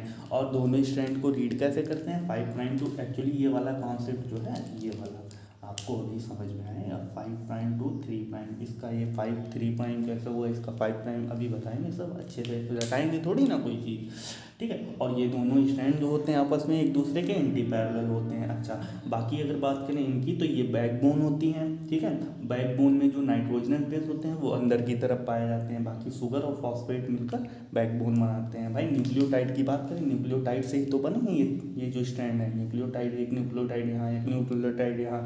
तो ये न्यूक्लियोटाइड के जो नाइट्रोजनस बेस होते हैं भाई, फॉस्फोट शुगर तो मिलकर ये स्ट्रैंड बना देता है, ये धागा बना देता है, थ्रेड बना देता है इसका, लेकिन जो इसका नाइट्रोजन वो हमेशा inside the DNA, inside the nucleic acid present होता है, ठीक है। दिख भी रहा है। रीज़न अगर कोई पूछे तो बता देना भाई, हाइड्रोफोबिक नेचर का होता है, इस वजह से अंदर प्रेजेंट होता है, बाहर तो यहाँ पे कोई लिक्विडिफाइड इन्वायरमेंट होगा, इसीलिए वो नहीं पाया जाता बाहर, ठीक है। तो अब आ जाए वन टर्न में टोटल एंगल कितना 360, 10 नाइट्रोजनस बेस पेयर पाए जाते हैं। तो नाइट्रोजनस बेस वन टर्न की लेंथ क्या होती है, डिस्टेंस क्या होती है 34 एंगस्ट्रॉम। तो ईच नाइट्रोजनस बेस के बीच में डिस्टेंस क्या होगी 3.4 एंगस्ट्रॉम, ठीक है। अगर बात कर लो ईच न्यूक्लियोटाइड टर्न कितना लेगा, कितने एंगल मुड़ेगा, तो वन टर्न टोटल 360, तो 10 न्यूक्लियोटाइड, तो इसमें एक न्यूक्लियोटाइड कितना टर्न लेगा 36 डिग्री का। अगर हम लोग इसके विर्थ की बात करें तो विर्थ होती है 20 एंगस्ट्रॉम। जिससे यहाँ से एक न्यूक्लियोटाइड की दूसरे ने जिससे पेयरिंग करेगा वहाँ से इसकी चौड़ाई कितनी होती है 20। कहीं पे भी होगा, ये तो यहाँ पे चौड़ाई ज़्यादा दिख गई, यहाँ पे ये हमारे हाथ का बनाया हो ना, वो प्रॉपर स्ट्रक्चर जैसा रहता है, वहाँ से एक दूसरे की विर्थ हमेशा 20 एंगस्ट्रॉम रहती है। और कुछ है नहीं, और कुछ नहीं है। तो ये सारा कुछ हम लोगों ने देख लिया, ठीक है, कोई दिक्कत तो होगी नहीं यहाँ पे। अब हम लोग मॉलिकुलर स्ट्रक्चर देखेंगे, ठीक है। अभी तो हमने इसका जनरल एक फ्रेम बना लिया दिमाग में कि ऐसा डीएनए होता है, ठीक है। अब हम लोग प्रॉपर इसका मॉलिकुलर स्ट्रक्चर ये देखेंगे, न्यूक्लियोटाइड कैसे, ये सब अच्छे से अभी देखना मज़ा आ जाएगा एकदम, ठीक है। और हम लोग न्यूक्लियोटाइड देखते हैं, सॉरी मॉलिकुलर स्ट्रक्चर देखते हैं डीएनए का, ठीक है। तो ये समझ में आया ना कैसे क्या होता है डीएनए। फुल फॉर्म क्या है, डीऑक्सी राइबो न्यूक्लिक एसिड। अच्छा, आरएनए की राइबो न्यूक्लिक एसिड, सिंपल सी बात है, बस शुगर का डिफरेंस है, बाकी नाम वही है, ठीक है भाई। उसमें शुगर भाई ऑक्सीजन हटा देते हैं डीएनए में राइबोस शुगर में, तो बन जाता है डीऑक्सी राइबोस, ठीक है। तो बस और कुछ डिफरेंस थोड़ी ना है। तो अब हम लोग मॉलिकुलर स्ट्रक्चर ऑफ डीएनए देखेंगे, ठीक है। यहाँ पे हम लोग देखेंगे मॉलिक्यूलर स्ट्रक्चर ऑफ डीएनए, ठीक है। डीएनए का मॉलिक्यूलर स्ट्रक्चर, ठीक है। अब यहाँ पे वो 3 प्राइम 5 प्राइम वाला कॉन्सेप्ट समझ में आएगा आपको एक्चुअली होता कैसे है। तो हमने जैसा कि पहले कहा है, क्या कहा है, these are the polymer of nucleotide. That means ये न्यूक्लियोटाइड का बना हुआ है, ठीक है। और 2 स्ट्रैंड का बना हुआ है, दोनों स्ट्रैंड जो होते हैं आपस में एंटी पैरेलल होते हैं, ठीक है। तो और यहाँ पे बनाते हैं भाई हम लोग न्यूक्लियोटाइड बनाते हैं, ठीक है। तो दैट मीन्स ये शुगर बना दी, न्यूक्लियोटाइड बना रहे हैं, दैट मीन्स एक शुगर बनाएंगे न्यूक्लियोटाइड में, ठीक है। अब एंटी पैरेलल है, दैट मीन्स एक ऐसे जाएगा थ्रेड और एक ऐसे आएगा थ्रेड। यहाँ पे इसी चीज को हम लोग ऐसे बनाएंगे, अच्छे से बनाएंगे,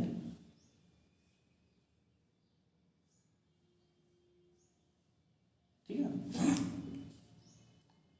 ओके, तो जैसा कि पहले ये फर्स्ट कार्बन है, ये सेकंड कार्बन है। अच्छा ये बताओ, डीएनए का पढ़ रहे हो यहाँ पे, तो यहाँ पे दैट मीन्स न्यूक्लियोटाइड का बना होता है। तो यहाँ पे जो न्यूक्लियोटाइड में सबसे पहले क्या होगा, शुगर होगी प्लस नाइट्रोजनस बेस होगा, ठीक है, और प्लस फॉस्फेट होगा, ठीक है। तो यहाँ पे शुगर कौन सी होगी, डीऑक्सीराइबोस, दैट मीन यहाँ पे सेकंड नंबर पे ऑक्सीजन नहीं पाई जाएगी, ठीक है।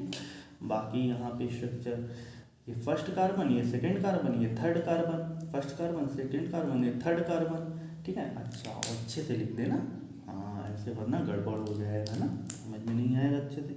First carbon, second carbon, third carbon, ये फोर्थ कार्बन, समझाने के लिए लिखना पड़ता है, ठीक है। ये हमारा फिफ्थ कार्बन हुआ, ये CH2OH, ये हमारा फिफ्थ कार्बन हुआ, ठीक है।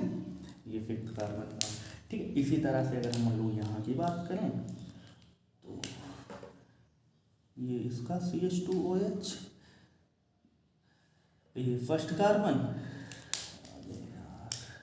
ये फर्स्ट कार्बन, ये सेकंड कार्बन, ये थर्ड कार्बन, ये फोर्थ कार्बन, ये फिफ्थ कार्बन, ठीक है। तो हमने क्या देखा था, deoxyribose, that mean second carbon पे ऑक्सीजन प्रेजेंट नहीं होगी, इसका बना देते हैं हम लोग, ये OH, ठीक है। तो इसका बाकी का स्ट्रक्चर सेम है ना, यहाँ पे डिपेंड करता है आप बीटा बना रहे हो कि अल्फा। अगर आप बीटा बना रहे हो तो ओ एच की डायरेक्शन ऊपर कर दो, वो चीज़ें सेम होती है, सिंपल, ठीक है, स्ट्रक्चर में कोई बात नहीं, ठीक है। ऐसे ही यहाँ पे ओ एच लगा देना अगर बीटा डी ऑक्सी राइबोज बना रहे हो, ठीक है। अब बात करते हैं अपन, ठीक है, और देखते हैं एक और बनाते हैं। अब याद रखना, याद रखना, याद रखना, हम लोग एक्चुअली जानते हो, आपको हम लोगों ने स्ट्रक्चर ऑफ न्यूक्लियोटाइड नहीं बताया। इधर बता दें स्ट्रक्चर ऑफ न्यूक्लियोटाइड।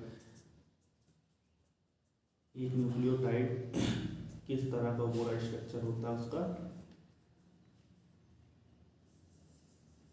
तो न्यूक्लियोटाइड में क्या होता है भाई, शुगर होगी प्लस नाइट्रोजनस बेस होगा, ठीक है, प्लस फॉस्फेट होगा। तो और देखते हैं, अगर सपोज दैट हम लोग डीएनए का स्ट्रक्चर न्यूक्लियोटाइड बना रहे हैं, ठीक है, डीएनए में प्रेजेंट वाला न्यूक्लियोटाइड, ठीक है, तो सपोज दैट हम लोग जो शुगर बनाएंगे यहाँ पे कैसी बनाएंगे, ये वाली बनाएंगे भाई, थोड़ा अच्छे से बना दें यहाँ पे। ये हम लोगों ने बना दिया एक शुगर, शुगर होगी कौन सी, डीऑक्सी राइबोज वाली, ठीक है। ये फर्स्ट कार्बन, ये सेकेंड कार्बन, ये थर्ड कार्बन, ये फोर्थ कार्बन, ये फिफ्थ कार्बन, ठीक है, ये फर्स्ट, ये सेकेंड, ये थर्ड, ये फोर्थ, ये फिफ्थ, ठीक है। तो फिफ्थ कार्बन पे क्या होता है, यहाँ पे CH2OH, ठीक है। और हमेशा याद रखना कि हमने वो जो जब नाइट्रोजनस बेस बढ़ा रहे थे तो उसमें नंबरिंग दिखवाई थी ना, जब प्यूरिन पिरामिडिन, याद करो हमने कहा था फर्स्ट पोजीशन सेकंड पोजीशन। हमेशा याद रखना जो नाइट्रोजनस बेस होता है ना वो 9th पोजीशन से, प्यूरिन वाला 9th पोजीशन से और पिरामिडिन वाला फर्स्ट पोजीशन से न्यूक्लियोटाइड से अटैच होता है। ये चीज़ लिख दें क्या यहाँ पे यार, नो, जो प्यूरिन वाला है वो हमेशा 9th पोजीशन से अटैच होता है न्यूक्लियोटाइड पर, और जो पिरामिडिन वाला है, पायरिमिडिन वाला है, वो हमेशा फर्स्ट पोजीशन उसकी जो होगी उससे यहाँ पे न्यूक्लियोटाइड से अटैच होगा। हमेशा याद रखना न्यूक्लियोटाइड के फर्स्ट कार्बन से अटैच होता है। एक्चुअली होता क्या है, हम बना के दिखा रहे हैं, सपोज दैट हम यहाँ पे पूरा आपको बना के दिखाएंगे, ठीक है, स्ट्रक्चर की, ताकि कोई दिक्कत ना हो, ठीक है, इसीलिए हम थोड़ा ये बिगाड़ दे रहे हैं। अभी हम लोग देखेंगे मॉलिक्यूलर स्ट्रक्चर देखेंगे बाद में, पहले हम लोग न्यूक्लियोटाइड का स्ट्रक्चर अच्छे से समझ लेते हैं। और इधर देखते हैं कंप्लीट, आओ, ठीक है। ये हम लोगों ने बनाया क्या, ये फर्स्ट कार्बन, ये सेकेंड कार्बन, ये थर्ड कार्बन, ये फोर्थ कार्बन, ये फिफ्थ कार्बन से CH2OH लगा रहता है, ठीक है। ये हम लोग बना रहे हैं एक न्यूक्लियोटाइड का स्ट्रक्चर, देखेंगे हम लोग एक्चुअली न्यूक्लियोटाइड कैसा होता है, ठीक है। तो हमने क्या कहा था, इसमें जो शुगर पाई जाएगी, सपोज दैट हम डीएनए बना रहे हैं, डीएनए का न्यूक्लियोटाइड एक बना रहे हैं, डीएनए के थ्रेड वाला, तो हमेशा वहाँ पे शुगर कौन सी लेंगे, डीऑक्सी। दैट मीन्स अगर हम लोग दैट मीन्स ज़्यादा डिफरेंस नहीं है ना।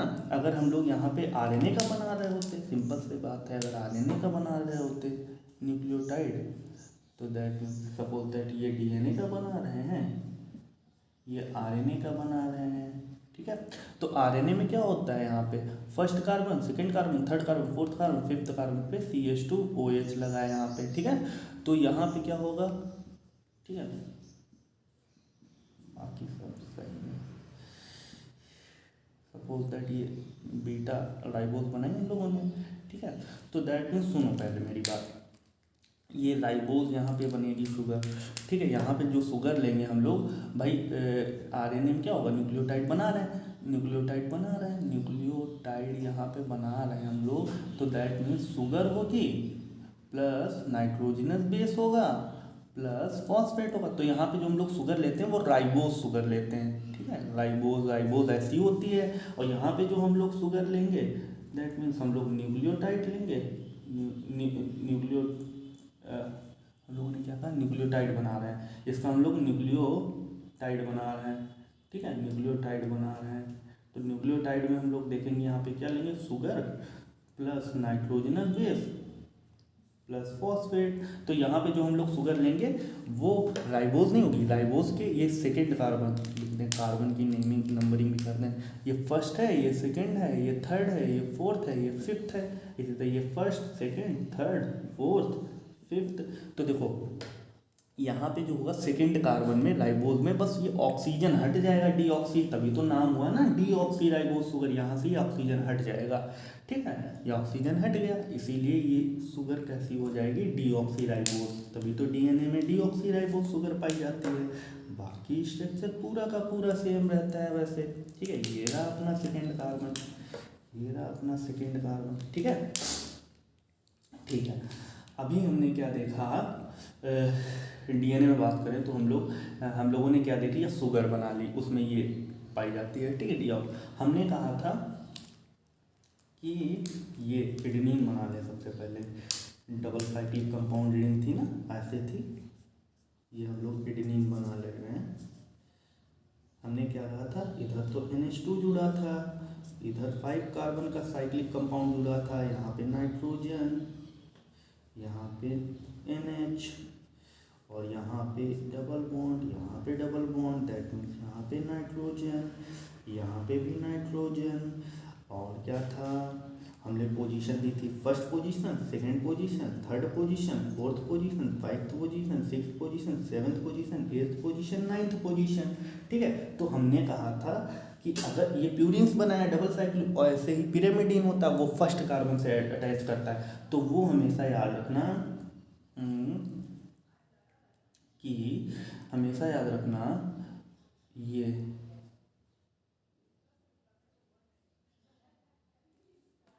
थोड़ा दूर में बना लें हम लोग। ठीक है, ये ऐसे। ठीक है, एक्चुअली हमको ऐसे बनाना पड़ रहा है क्योंकि यहाँ पे 9th पोजीशन से अटैच होता है ये न्यूक्लियोटाइड में जो एडेनिन और जो नाइट्रोजनस बेस होता है ना, वो न्यूक्लियोटाइड में फर्स्ट कार्बन की जो शुगर होती है उसके फर्स्ट कार्बन से अटैच होता है ना, इस वजह से ऐसा बनाना पड़ा। तो हमेशा याद रखना, ये इसका 9 भाई, ये इसका भाई ऊपर तो इसका क्या होगा, एमीन ग्रुप लगा है। ठीक है, अब यहाँ पे डबल बॉन्ड, यहाँ पे डबल बॉन्ड, यहाँ पे डबल बॉन्ड। ठीक है, दैट मीन्स यहाँ पे क्या होगा, एमीन, यहाँ पे भी क्या होगा, एमीन। ठीक है, तो यहाँ first position, second position, third position, fourth position, 5 position, 6 position, 7th position, 8th position, 9th position. और यहाँ पे एक डबल बॉन्ड पाया जाता है, यहाँ पे एक N पाया जाता है, और यहाँ पे NH पाया जाता है। ठीक है, तो एक्चुअली अब यहाँ पे क्या होगा, यहाँ पे हमने क्या बताया था, एक शुगर बना ली, नाइट्रोजनस बेस बना ली, अब फॉस्फेट यहाँ पे बनाए ले रहे हैं भाई, PO4 OH OH OH। ठीक है, फॉस्फोरिक एसिड के रूप में बना लिया। ठीक है, अब देखो ये हमने एक न्यूक्लियोटाइड, अब एक न्यूक्लियोटाइड कैसा स्ट्रक्चर होता है भाई, यहाँ से क्या होगा, ये हमेशा 9th पोजीशन से अटैच होगा, इसका OH और इसका H ये आपस में मिलके वहाँ से पानी निकाल देंगे, यहाँ पे वाटर रिलीज होगा। इसी तरह से इस फॉस्फेट का यहाँ से इसका हाइड्रोजन और इस 5th कार्बन का OH मिल जाएंगे, यहाँ पे एक वाटर मॉलिक्यूल रिमूव हो जाएगा। ठीक है, यहाँ पे एक अब देखेंगे हम लोग स्ट्रक्चर इसका कैसा बनेगा, इसका हम लोग स्ट्रक्चर बनाते हैं यहाँ पे। ठीक है, इसी को इधर समझा देना, ऐसे ही RNA में करेंगे, कुछ अलग थोड़ी ना है, ऐसे ही RNA में करेंगे हम लोग, और स्ट्रक्चर बना देते हैं इसका। सिंपल सी बात है, बस खाली यहाँ पे हाइड्रोजन निकाल दो, बाकी स्ट्रक्चर होगा यही होगा। ठीक है, तो ठीक है, तो ऊपर हम लोगों ने निकाला, यहाँ पे क्या होगा, वाटर निकल जाएगा, दैट मीन्स ये। ठीक है, ये नाइट्रोजन, ये एमीन, और ये यहाँ पे क्या होगा, डबल बॉन्ड, यहाँ पे नाइट्रोजन। ठीक है। तो देखो यहाँ पे ये स्ट्रक्चर बन जाएगा प्रॉपर, ठीक है। यहाँ का वाटर निकल गया। और यहाँ पे अगर बात करें तो ये CH2 और ये CH2O, ये P डबल बॉन्ड O, ये OH, ये OH। अब देखो मेरी बात ध्यान से देखो, ये दैट मीन्स अगर बात करें हम लोग, ये जो बॉन्ड बना और यहाँ पे ये जो बॉन्ड बना O के बाद वाला, दैट मीन्स ये जो बॉन्ड बना, ठीक है, दो बॉन्ड बने यहाँ पे, एल्कोहल और एसिड के बीच में बॉन्ड बना। ये देखो ना, एल्कोहल दैट मीन्स OH और फॉस्फोरिक एसिड के बीच में बॉन्ड बना, ठीक है। और phosphoric acid that means phosphorus में बॉन्ड बना। तो ये जो बॉन्ड बनेगा उसको हम लोग बोलेंगे क्या, ये जो बॉन्ड है इसको हम लोग बोलेंगे क्या, फॉस्फो एस्टर बॉन्ड। इसको हम लोग क्या कहेंगे, फॉस्फो एस्टर बॉन्ड, ठीक है। और एक बॉन्ड यहाँ पे बनेगा, इसको हम लोग ग्लाइकोसिडिक बॉन्ड बोलेंगे, ठीक है, ठीक है। इसको हम लोग ग्लाइकोसिडिक, तो दैट मीन्स एक फॉस्फो एस्टर बॉन्ड बना और एक ये बना फर्स्ट कार्बन से जब नाइट्रोजनस बेस अटैच होता है, ठीक है, तो वहाँ पे। अच्छा, अब हम लोग इतना पूरा स्ट्रक्चर ये सब झमेला ना लिख के जानते हो, ओनली ऑन हम लोग फिर शुगर का नाम कैसे बना ये तो समझ गए ना। अब हम लोग इस स्ट्रक्चर को ऐसे रिप्रेजेंट करेंगे हमेशा, इतना लंबा थोड़ी ना रिप्रेजेंट करेंगे, हमेशा ऐसे दिखाएंगे, ओनली शुगर बना देंगे ऐसे,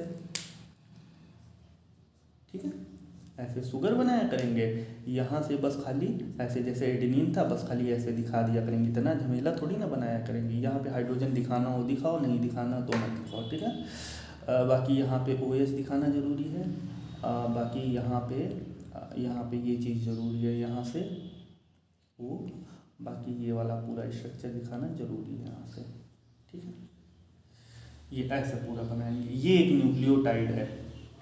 कौन सा न्यूक्लियोटाइड है, एडिनाइलिक एसिड भाई, क्योंकि यहाँ पे एडेनिन लिया है ना हम लोगों ने। बाकी ये फॉस्फेट, एडेनिन और शुगर और फॉस्फेट, तो एडिनाइलिक एसिड हो गया पूरा, ठीक है। तो समझ गए ना कि स्ट्रक्चर हम लोग न्यूक्लियोटाइड कैसे बनाते हैं, ठीक है। अब हम लोग मॉलिक्यूलर स्ट्रक्चर देखेंगे, अब आपको सही से समझ में आएगा। अगर ये नहीं समझाते तो मॉलिक्यूलर स्ट्रक्चर नहीं समझ में आता सही से। अब हम लोग मॉलिक्यूलर स्ट्रक्चर समझेंगे भाई DNA का अच्छे से, और देखते हैं।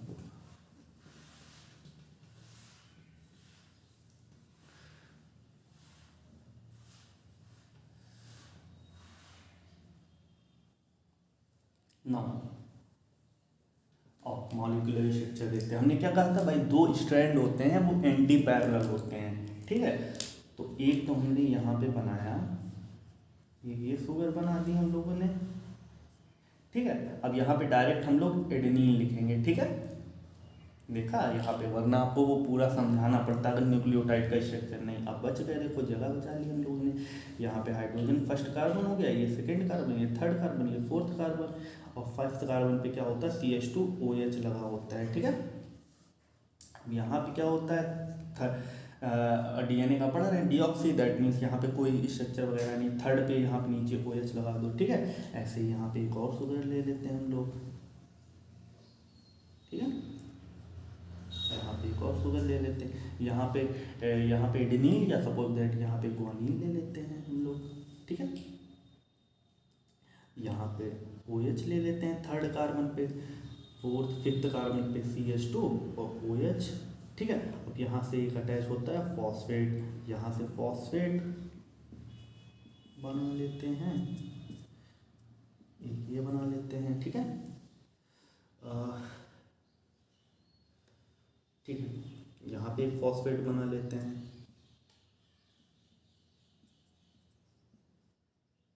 अच्छा, अब दूसरे स्टैंड का एक दूसरे का एंटी पैरेलल है, दैट मीन्स वहाँ पे उल्टा होगा। वहाँ पे यहाँ पे ये ऊपर साइड जा रहा है तो ये नीचे साइड जा रहा होगा, ठीक है। ये इसका फिफ्थ, ये इसका फर्स्ट पोजीशन है, ये सेकंड पोजीशन है, थर्ड पोजीशन है, इसको OH लिख दो, यहाँ पे CH2OH प्लस फॉस्फेट,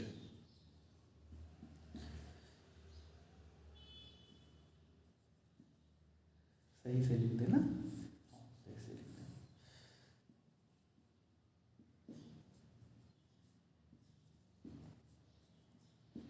ठीक है। एक यहाँ पे शुगर बना देते हैं,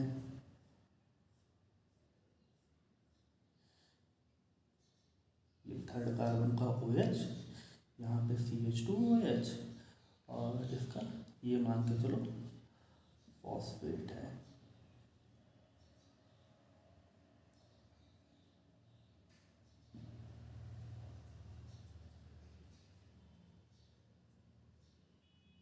ठीक है, ठीक है। हाँ, तो ऐसे ही और भी न्यूक्लियोटाइड, हमने तो बस एक स्टैंड के दो बनाए, दूसरे स्टैंड वाले के दो बनाए। ठीक है, ये एक ऊपर होगा, एक दूसरे के एंटी पैरेलल, दैट मीन्स ये इधर होगा, इसको हम लोग इधर से पोजीशन से रीड करेंगे तो उसको उधर अभी बताएंगे। ठीक है, एक दूसरे के एंटी पैरेलल, दैट मीन उल्टे होते हैं, इसीलिए न्यूक्लियोटाइड हम लोगों ने उल्टे बनाए हैं। ठीक है, अब क्या होगा, वही चीज़ें होगी, क्या होंगी, सिंपल सी बात है। अब दैट मीन्स हमने क्या बताया था, जी के सामने सी वाला नाइट्रोजनस बेस आएगा, नाइट्रोजनस बेस तो लिखते हैं सी। ठीक है, इसी तरह थायमीन, एडेनिन के साथ थायमीन आएगा इधर सामने। ठीक है, अब ध्यान से समझो, हमने क्या बताया था, ये थर्ड कार्बन है ना, ये थर्ड कार्बन है, ये फिफ्थ कार्बन होता है, ये फिफ्थ कार्बन होता है, ये थर्ड कार्बन होता है, ये फिफ्थ कार्बन होता है, ये थर्ड कार्बन होता है, ये फिफ्थ कार्बन होता है। थर्ड कार्बन का OH तो हम लोगों ने लिखा ही नहीं यार, यहाँ पे OH लिखो भाई, ये लिखो, लिख लिया। ठीक है, अब देखो होगा क्या, ध्यान से समझना, हमने क्या कहा, देखो ध्यान से समझना, होगा क्या, ये वाला फिफ्थ कार्बन का OH और इसका H मिलकर वाटर निकल जाएंगे। ठीक है, इसी तरह से यहाँ पे होगा, फिफ्थ कार्बन का OH और यहाँ पे ये H बॉन्ड करके वाटर मॉलिक्यूल निकल जाएगा। ठीक है, अच्छा सेम यहीं पे, यहीं यहाँ भी ऐसा होगा, ये वाटर मॉलिक्यूल निकाल दो भैया, ये वाटर फॉस्फेट का H हो जाएगा, इसका OH हो जाएगा, फिफ्थ कार्बन का ये वाटर मॉलिक्यूल निकाल देंगे। ठीक है, तो दैट मीन्स हमें देखना, तो अब इसका वाटर मॉलिक्यूल जब हम लोग निकालेंगे तो ये स्ट्रक्चर बनेगा क्या, ऐसे बनेगा, CH2 ऐसे बनेगा, ठीक, ऐसे बनेगा, ऐसे बनेगा, ये CH2। ठीक है, ऐसे इधर भी बना दे रहे हैं, समझ तो रहे हो ना, ऐसे इधर भी बना दे रहे हैं, CH2। ठीक है, तो ये जो बॉन्ड बना वो फॉस्फोएस्टर बॉन्ड है। ठीक है, अब देखो होता क्या है, ये ऊपर वाला जो न्यूक्लियोटाइड है उसका थर्ड कार्बन वाला हाइड्रोक्सिल ग्रुप फॉस्फेट के जो फिफ्थ कार्बन का जो फॉस्फेट होता है, फिफ्थ कार्बन से जो फॉस्फेट अटैच होता है उसके हाइड्रोक्सिल ग्रुप से बाइंड कर जाता है, बॉन्ड बना लेता है। कैसे बॉन्ड बना लेता है भाई, इसका OH और इसका H। ठीक है, या इसी तरह से यहाँ पे भी होगा, इसका OH, इसका OH और इसका H।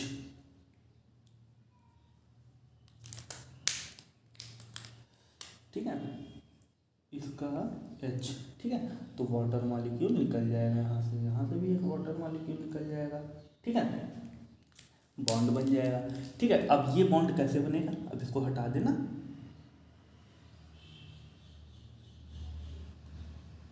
तो ये बन जाएगा आपका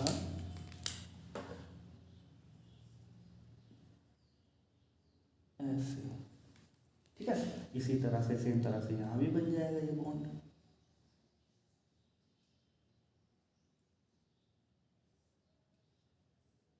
ठीक है ना, तो ये जो बॉन्ड हुआ, ये जो बॉन्ड हुआ, ये जो बॉन्ड बना, इसको हम लोग कहेंगे, ये जो बॉन्ड बना इसको हम लोग कहेंगे, देखो एक तो ये बना फॉस्फोएस्टर बॉन्ड, फॉस्फेट और फिफ्थ कार्बन एल्कोहल के बीच में, और ये भी क्या फॉस्फोरिक एसिड और एल्कोहल के बीच में बना, तो ये दूसरा एस्टर बॉन्ड बना ना, तो इसको हम लोग कहेंगे फॉस्फो डाइएस्टर बॉन्ड। ठीक है, ये इसको हम लोग कहेंगे, देखो एक तो यहाँ पे बन गया ये बॉन्ड देख रहे हो, ठीक है, ये एल्कोहल और बीच में फॉस्फोरिक एसिड के बीच में होना फॉस्फोएस्टर बॉन्ड, और इसी के दूसरा जब दूसरे न्यूक्लियोटाइड से अटैच हुआ, एक न्यूक्लियोटाइड दूसरे न्यूक्लियोटाइड से अटैच हुआ, उसका जो फॉस्फेट था फर्स्ट वाले जो फिफ्थ कार्बन का फॉस्फेट था वो दूसरे न्यूक्लियोटाइड के थर्ड कार्बन के हाइड्रोक्सिल ग्रुप से बाइंड करके बॉन्ड बना लेता है। उस बॉन्ड को अपन कहते हैं, क्योंकि उस बॉन्ड को एस्टर बॉन्ड ही कहते हैं, लेकिन एक एस्टर बॉन्ड बन चुका है ना प्रॉपर, तो एक न्यूक्लियोटाइड दूसरे न्यूक्लियोटाइड से अटैच होता है विद फॉस्फोडाइस्टर बॉन्ड, क्योंकि एक न्यूक्लियोटाइड के पास अपना एस्टर बॉन्ड तो ही, वो दूसरे ester bond that mean diester bond के साथ फॉस्फोडाइस्टर बॉन्ड, ठीक है। दैट मीन्स हम ये कहेंगे कि जैसे हम लोग कहेंगे क्या कि भाई शुगर आपस में लिंक होती है किस बॉन्ड से, ग्लाइकोसिडिक बॉन्ड से, प्रोटीन आपस में पेप्टाइड बॉन्ड से, लिपिड आपस में उसमें कौन सा बॉन्ड पाया जाता है, एस्टर बॉन्ड पाया जाता है। इसी तरह से न्यूक्लियोटाइड में बात करें हम लोग, जो पॉलीमर होता है, जो न्यूक्लियोटाइड होती है, जो चैन होती है, वो आपस में कौन से बॉन्ड से कनेक्ट हैं, फॉस्फोडाइस्टर बॉन्ड से कनेक्ट हैं, ठीक है। तो न्यूक्लिक एसिड में कौन सा बॉन्ड पाया जाता है, फॉस्फोडाइस्टर बॉन्ड न्यूक्लिक एसिड में, ठीक है। ठीक है, क्वेश्चन ऐसे आता है कि अच्छा बताओ एक न्यूक्लियोटाइड जो होता है उसका फिफ्थ कार्बन जो फॉस्फोरिक एसिड से जो फॉस्फेट से अटैच होता है कौन से बॉन्ड से अटैच होता है, तो फॉस्फोएस्टर बॉन्ड। लेकिन एक न्यूक्लियोटाइड दूसरे न्यूक्लियोटाइड से किस बॉन्ड के द्वारा अटैच होता है, तो बताना फॉस्फोडाइस्टर बॉन्ड से, ठीक है। तो ऐसे अब देखो हम, अब जैसे ये ऊपर की चैन चढ़ती जा रही होगी, ये नीचे की चैन ऐसे जा रही होगी, तो अच्छा अब जब सबसे इम्पॉर्टेंट चीज़ है इसका, देखो ये OH किसी के साथ नहीं बॉन्ड बना रहा है, ठीक है। एक पॉइंट होगा ना, जो सपोज दैट ये सबसे नीचे वाला न्यूक्लियोसाइड है और ये सबसे ऊपर वाला न्यूक्लियोटाइड है, तो ऊपर वाले न्यूक्लियोटाइड का ये फॉस्फेट फाइव्थ ग्रुप का जो फॉस्फेट अटैच है उसका ये OH ग्रुप देखो ऊपर वाला फ्री है, वो किसी के साथ मतलब किसी दूसरे न्यूक्लियोटाइड के साथ हाइड्रोक्सिल ग्रुप के साथ बॉन्ड नहीं बना रहा, ठीक है। दैट मीन्स फिफ्थ कार्बन का हाइड्रोक्सिल ग्रुप किसी दूसरे न्यूक्लियोटाइड के साथ बॉन्ड नहीं बना रहा है। फिफ्थ ग्रुप के फॉस्फेट का हाइड्रोक्सिल जो है ये जो है OH वो किसी दूसरे के साथ बॉन्ड नहीं बना रहा। दैट मीन इसका 5 एंड क्या है, फ्री है, और इसका क्या है 3 एंड फ्री है, ठीक है। ऐसे ही इसका क्या है, ये वाला 5 एंड फ्री है, ये OH किसी के साथ बॉन्ड नहीं बना रहा, इसी के साथ इसका ये जो 3 एंड है 3 कार्बन का ये फ्री है, ठीक है OH। तो और हमेशा न्यूक्लिक एसिड को हम लोग रीड किधर साइड से करते हैं, हमेशा 5 प्राइम से। दैट मीन्स अगर आपको इस इंड को इस स्ट्रैंड को पढ़ना है तो हमेशा 5 प्राइम टू 3 प्राइम इसको ऐसे रीड करेंगे, और इस स्ट्रैंड को रीड करना है तो हमेशा ऐसे रीड करेंगे 5 प्राइम टू 3 पॉइंट। देखो ना एक दूसरे के एंटी पैरेलल हुए कि नहीं, हो गए ना। तो ये हो गया पूरा, हम लोगों ने मॉलिक्यूलर स्ट्रक्चर देख लिया। एक चीज़ अभी और बची है, हम लोगों ने कहा था एडेनिन और थाइमिन ये आपस में न्यूक्लियोटाइड एक दूसरे सामने हैं, ये आपस में डबल बॉन्ड के थ्रू डबल हाइड्रोजन बॉन्ड के साथ पेयर होंगे, ठीक है, डबल हाइड्रोजन बॉन्ड से अटैच होंगे, जबकि ग्वानिन और साइटोसिन ट्रिपल हाइड्रोजन बॉन्ड से अटैच होंगे, ठीक है। तो ये हो गया पूरा, हम लोगों ने देख लिया डीएनए का वो जो तागा था, जो थ्रेड था, जो स्ट्रैंड था, वो एक्चुअली ऐसा स्ट्रक्चर पाया जा रहा है। और देखो न्यूक्लियोटाइड जो नाइट्रोजन है जो अंदर की तरफ बनाए हैं, बाकी शुगर और फॉस्फेट बैकबोन बना रहे हैं, ठीक है, ये थ्रेड बना रहे हैं, ठीक है। तो ये हम लोगों ने देख लिया मॉलिक्यूलर स्ट्रक्चर ऑफ डीएनए, ठीक है। अब हम लोग पढ़ेंगे डीएनए हम लोगों ने देख लिया, अब हम लोग आरएनए के बारे में पढ़ेंगे, ठीक है। डीएनए के बारे में देख लिया, अब हम लोग आरएनए के बारे में देख लेंगे, और आरएनए के बारे में थोड़ा बहुत पढ़ लेते हैं, हल्का सा फुल्का सा, ठीक है। और तो ये मॉलिक्यूलर स्ट्रक्चर इतना बिल्कुल एकदम इजी था यार, इतना टफ नहीं था भाई, एकदम सरल था, ठीक। और आरएनए के बारे में देख लेते हैं हम लोग। अभी तक हम लोगों ने डीएनए के बारे में देखा, आरएनए के बारे में देख लेते हैं। बिल्कुल 2-3 ही पॉइंट देखने हैं, ज़्यादा नहीं, बस खाली आरएनए के बारे में देख लेते हैं भाई। सबसे पहले तो इसका फुल नेम क्या है, राइबो, क्योंकि राइबो शुगर पाई जाती है, न्यूक्लिक एसिड, ठीक है। और क्या है आरएनए के बारे में, तो आरएनए हम लोगों को बेसिकली 3 टाइप के आरएनए पढ़ने हैं, ठीक है। अच्छा, डीएनए की बात करें तो डीएनए जो होते हैं बहुत टाइप के डीएनए होते हैं। जो वाटसन और क्रिक ने डीएनए का मॉडल दिया था, बी डीएनए का मॉडल दिया था। बहुत सारे डीएनए होते हैं, A DNA, B DNA, C DNA, D DNA, Z DNA. ठीक है, ठीक है, हो गया। हम लोगों ने कौन सा डीएनए बनाया था? B DNA. ठीक है, तो आरएनए 3 टाइप के होते हैं। एक तो होता है एमआरएनए, एम का मतलब होता है मैसेंजर आरएनए। एक होता है आरआरएनए, ठीक है, राइबोसोमल आरएनए। और एक होता है टीआरएनए, जिसको हम लोग एडॉप्टर आरएनए भी बोलते हैं या ट्रांसफर आरएनए भी बोलते हैं। सारा कुछ समझाते हैं अभी, ठीक है। मैसेंजर इंफॉर्मेशन, मैसेंजर इसलिए बोला क्योंकि ये इंफॉर्मेशन ऑफ, इसके पास इंफॉर्मेशन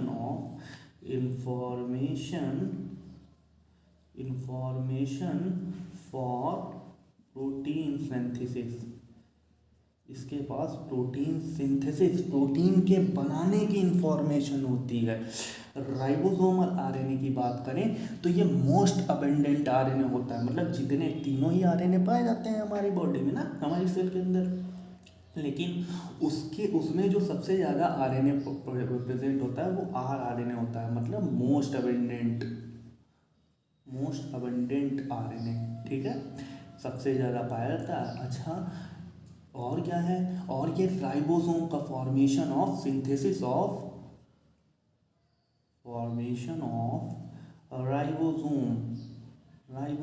राइबोसोम का फॉर्मेशन करवाता है, अभी बताएंगे, ठीक। और ट्रांसफर आरएनए, ये ट्रांसफर करता है know bring of amino acid, brings of amino acid and give to ribosome. हाँ, राइबोसोम, ठीक है, सही है, ठीक है। ये अपने आसपास के अमीनो एसिड को पकड़ता है और राइबोसोम को दे देता है। एक्चुअली ये स्ट्रक्चर ऐसे बनेगा। ये एक्चुअली जब आप वहाँ इनहेरिटेंस, मॉलिकुलर इनहेरिटेंस पढ़ोगे ना जेनेटिक्स में, बाकायदा वहाँ ट्रांसलेशन जब पढ़ाया जाएगा तो वहाँ पे बहुत अच्छे से क्लियर होगा, ठीक है। एक्चुअली होता क्या है, न्यूक्लियस से ये बन के आता है हमारा एमआरएनए, ये हमारा एमआरएनए बन के आता है, ठीक है। ये क्या है? एमआरएनए, ठीक है। तो होता क्या है, इसके ऊपर कोडॉन होते हैं, ठीक है। ये सारी चीज़ें अभी बाद में बताएंगे, मतलब ट्रांसलेशन जब पढ़ोगे वहाँ पे, ठीक है। तो होता क्या है, ये एमआरएनए है, इसके पास यहाँ पे प्रोटीन की इन्फॉर्मेशन होगी, कैसे क्या होता है, कोड एक्चुअली प्रेजेंट होते हैं तीन के फॉर्म में, ठीक है।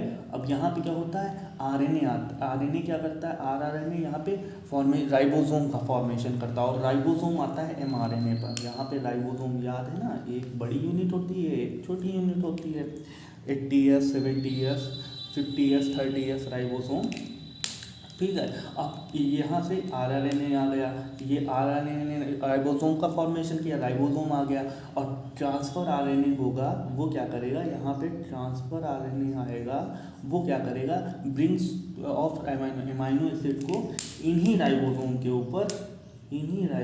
ऊपर रखेगा, और फर्दरली यहाँ से क्या होगा, ये राइबोसोम अमीनो एसिड के मिलने के बाद फर्दरली ये प्रोटीन फॉर्मेशन करेगा, ठीक है।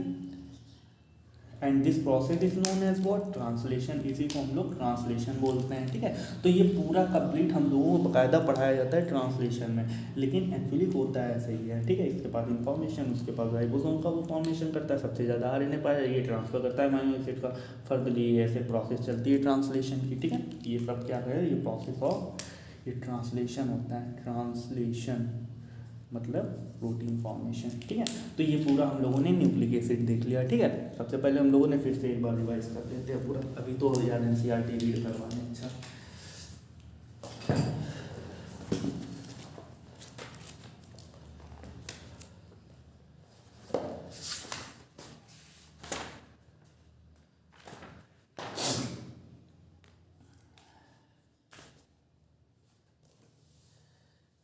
और यहाँ पे देख लेते हैं nucleic the other type of macromolecule. ये भी क्या था, मैक्रोमॉलिक्यूल थी था। मैक्रोमॉलिक्यूल कितने मिले थे हम लोगों को, पॉलीसेकेराइड, कार्बोहाइड्रेट मिला था, प्रोटीन मिला था, लिपिड तो खैर हालांकि वो मैक्रोमॉलिक्यूल नहीं था, और हम लोगों को न्यूक्लिक एसिड था, ठीक है। The other type of molecule that one would find in the acid insoluble fraction, जो कि एसिड इनसॉल्युबल दैट मीन्स ऊपर मिला था, जो एसिड में सॉल्युबल नहीं हो पाया था, नीचे नहीं आ पाया था। एनी लिविंग टिश्यू इन न्यूक्लिक एसिड कहते हैं, ठीक है। नाउ दीज आर पॉलीन्यूक्लियोटाइड्स, ये पॉलीन्यूक्लियोटाइड है भाई, एक न्यूक्लियोटाइड, दूसरा न्यूक्लियोटाइड, तीसरा nucleotide, polymer of nucleotide, that mean polynucleotide, ठीक है। तो दैट मीन्स ये दीज आर पॉलीन्यूक्लियोटाइड, ये पॉलीन्यूक्लियोटाइड होते हैं together with polysaccharide and polypeptide, these comprise to micromolecular fraction in living tissue और सेल, ठीक है, जो कि मतलब कि पॉलीपेप्टाइड और पॉलीसैकेराइड के मिलकर वो लिविंग टिश्यू में पाए जाते हैं, ठीक है। Now for nucleic acid the building blocks is a nucleotide, मतलब इसमें जो न्यूक्लिक एसिड में जो बिल्डिंग ब्लॉक्स बने होते हैं, हमने क्या बताया था, वो जो ब्लॉक बैकबोन थी वो न्यूक्लियोटाइड की बनी हुई थी, जो ब्लॉक्स बने थे न्यूक्लियोटाइड के बने हुए थे, ठीक है। अ न्यूक्लियोटाइड है 3 केमिकली डिस्टिंक्ट कंपोनेंट, ठीक बात है, 3 कंपोनेंट के बने होते हैं, कौन कौन से भाई, आपका शुगर, नाइट्रोजनस बेस और फॉस्फेट, ठीक है। वन इज हेट्रोसाइक्लिक कंपाउंड, अब ये नाइट्रोजनस बेस की बात कर रहा है यहाँ पे, हेट्रोसाइक्लिक कंपाउंड में प्यूरीन और pyridine, one is heterocyclic compound, ठीक है, उसमें एक हेट्रोसाइक्लिक कंपाउंड देखने को मिलेगा किसमें, न्यूक्लियोटाइड में। द सेकेंड इज मोनोसैकेराइड भी देखने को, मोनोसैकेराइड में मतलब शुगर देखने को मिलेगी, राइबोज या deoxyribose. And third is phosphoric acid और फॉस्फेट, हमने क्या कहा था, फॉस्फेट प्रेजेंट होगा, वो PO4 माइनस थी, दैट मीन फॉस्फेट के रूप में या फिर फॉस्फोरिक एसिड के रूप में।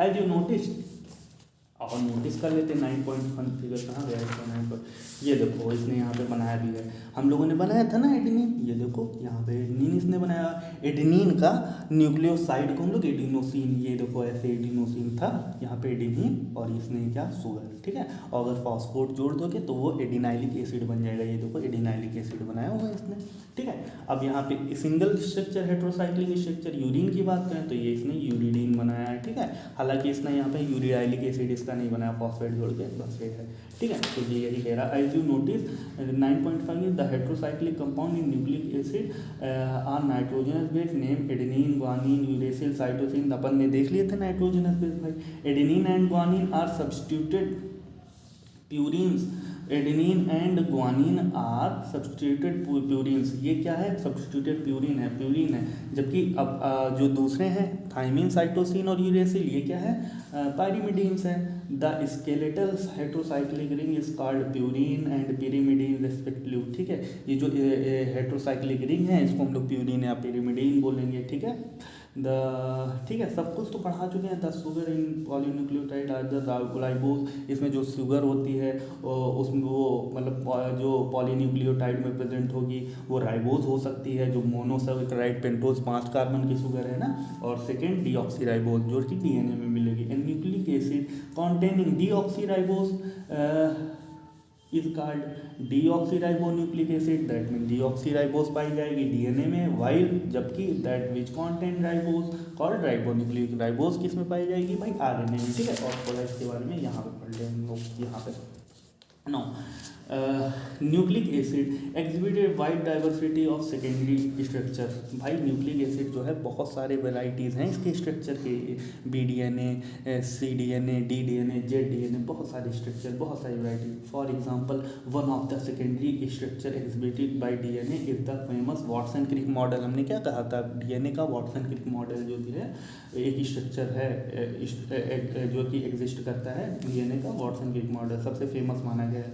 दिस मॉडल सेज, ये मॉडल क्या कहता है, that DNA exist A double helix, जो DNA होता है वो डबल हेलिक्स फॉर्म में होता है। The 2 strand of polynucleotide are anti parallel, हमने क्या बताया, तो दोनों जो स्ट्रैंड थे वो एक दूसरे के एंटी पैरेलल थे, ठीक है।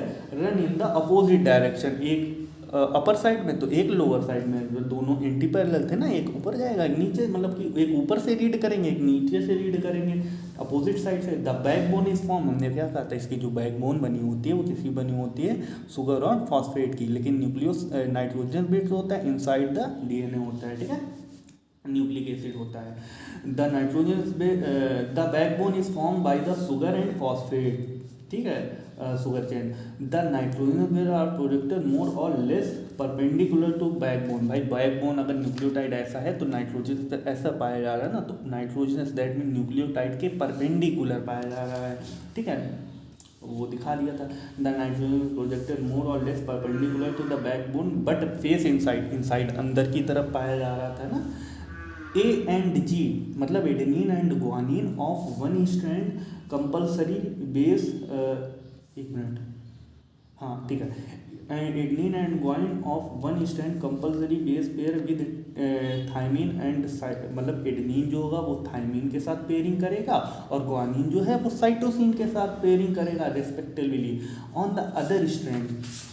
ठीक है, अदर स्ट्रैंड में भी ऐसा होगा। ठीक है, now there are 2 hydrogen bond between adenine and thymine, दिखाया था ना स्ट्रक्चर, एडेनिन और थाइमिन के बीच में 2 हाइड्रोजन बॉन्ड हैं। ठीक है, and 3 hydrogen bond between guanine and guanine और साइटोसिन के बीच में 3 hydrogen bond. Now each strand appear like अ हेलिकल स्टेयरकेस, हेलिकली प्रेजेंट होंगे। स्टेयरकेस मतलब वो सीढ़ी नहीं घूमने वाली होती है, ये देखा होगा मूवी वूवीज में, बाहर कहीं कोई भयंकर मकान हवेली में जो घुमाव वाली सीढ़ी होती है आपस में, वैसे ही डबल स्टैंड एक दूसरे के हेलिकल फॉर्म में प्रेजेंट होंगे। ठीक है, now each step of accent is represent by a pair of bases. ठीक है, each step of accent represent by a pair of bases. ठीक है, जैसे आप ऊपर जाओगे ना तो वहाँ पे क्या मिलेगा, नाइट्रोजनस बेस, उसकी पेयरिंग मिलेगी ना हर स्टेप पे। ठीक है, eight each step of accent the strand turn 36 degree Celsius, मतलब आप जैसे ही ऊपर एसेंट करोगे, ऊपर मतलब जब भी वो ऊपर मतलब एक न्यूक्लियोटाइड दूसरे की न्यूक्लियोटाइड, मतलब एक न्यूक्लियोटाइड जो बनेगा वो दूसरे न्यूक्लियोटाइड से वो कितना टर्न लेगा बैकबोन में, वो 36, क्योंकि भाई पूरा टर्न होता है 360 डिग्री का होता है। तो अगर हम लोग सिंगल न्यूक्लियोटाइड की बात करें उसका टर्न कितना होगा, उसका 36 डिग्री एंगल होगा। वही रहा, at each step ascent the strand turn 30, each nucleotide जो होगा वो 36 डिग्री टर्न करेगा। One full turn of the helical strand would involve 10 step. ठीक है, एक न्यूक्लियोटाइड 36 डिग्री सेल्सियस, तो वो कितने, वन फुल टर्न 10 प्रेजेंट है एक टर्न में, फुल टर्न में, तो 10 मिलकर जब 36 घूमेंगे तो टोटल कितना एंगल बनेगा, 360। वही कह रहा, one full turn of helical strand would involve 10 steps और 10 बेस पेयर। 10 बेस पेयर भी बोल लो, कोई भी भाई नाइट्रोजनस बेस भी तो प्रेजेंट है, ऐसे भी कह सकते हैं, चाहे तो कह दो। ठीक है, समझ गया ना। अटेम्प्ट ड्राइंग लाइन ये कह रहा है कि अपने दिमाग में अपने एक ड्राइंग, एक इमेज बनाओ, लाइन बनाओ, डायग्राम बनाओ। ठीक है, द पिच वुड बी, जिसकी पिच वुड बी 34 एंगस्ट्रॉम। हमने क्या बताया था, 1 टन की जो पिच होती है, पिच का मतलब जो डिस्टेंस होती है वो 34 एंगस्ट्रॉम होती है। द राइज पर base pair would be, the rise पर बेस पेयर, अगर पर बेस पेयर एक दूसरे बेस पेयर के बीच में डिस्टेंस की बात करें 3.4 एंगस्ट्रॉम होती है। Now this form of DNA with the above mention salient feature is called B DNA. यहाँ पे जो हम लोगों ने डीएनए का फीचर पढ़ा वो साइलेंट फीचर ऑफ डीएनए है, उसको हम लोग बी डीएनए कहते हैं। ठीक है, इन हायर क्लासेस, ऊपरी क्लासेस में आप पढ़ोगे, you will be told that 3 are more than a dozen form, you will be told that there are more than a dozen form of DNA. जब आप हायर क्लास में जाओ तो ऐसे बहुत दर्जनों डीएनए के फॉर्म पढ़ोगे। अभी तो हम लोगों ने ओनली बी डीएनए पढ़ा है ना, अभी बहुत सारे डीएनए होते हैं, डीएनए के फॉर्म होते हैं। On off dozen form of DNA named after English alphabet the unique structure feature. अच्छा, इतने फॉर्म्स होते हैं ना, तो उनको नाम क्या दे, तो इंग्लिश अल्फाबेट पे उनका नाम रख देते हैं, ए डीएनए, बी डीएनए, अभी तो हम लोगों ने बी डीएनए देखा, C DNA, D DNA, Z DNA तक। ठीक है, बहुत सारे डीएनए होते हैं, उनके अल्फ़ाबेट्स के नाम रख देते हैं अल्फ़ाबेट्स के अकॉर्डिंग। ठीक है, और सबका अपना एक यूनिक स्ट्रक्चर होगा, वो कहता है सबका यूनिक स्ट्रक्चर फीचर्स होगा, सबका अपना एक अलग तरह का, उसमें कुछ ना कुछ मतलब उसमें स्ट्रक्चर में कुछ ना कुछ डिफ्रेंशिएशन देखने को मिलेगा। ठीक है, तो ये प्रॉपर न्यूक्लिक एसिड हम लोगों ने देख लिया। ठीक है, कोई दिक्कत? Okay, take care, bye.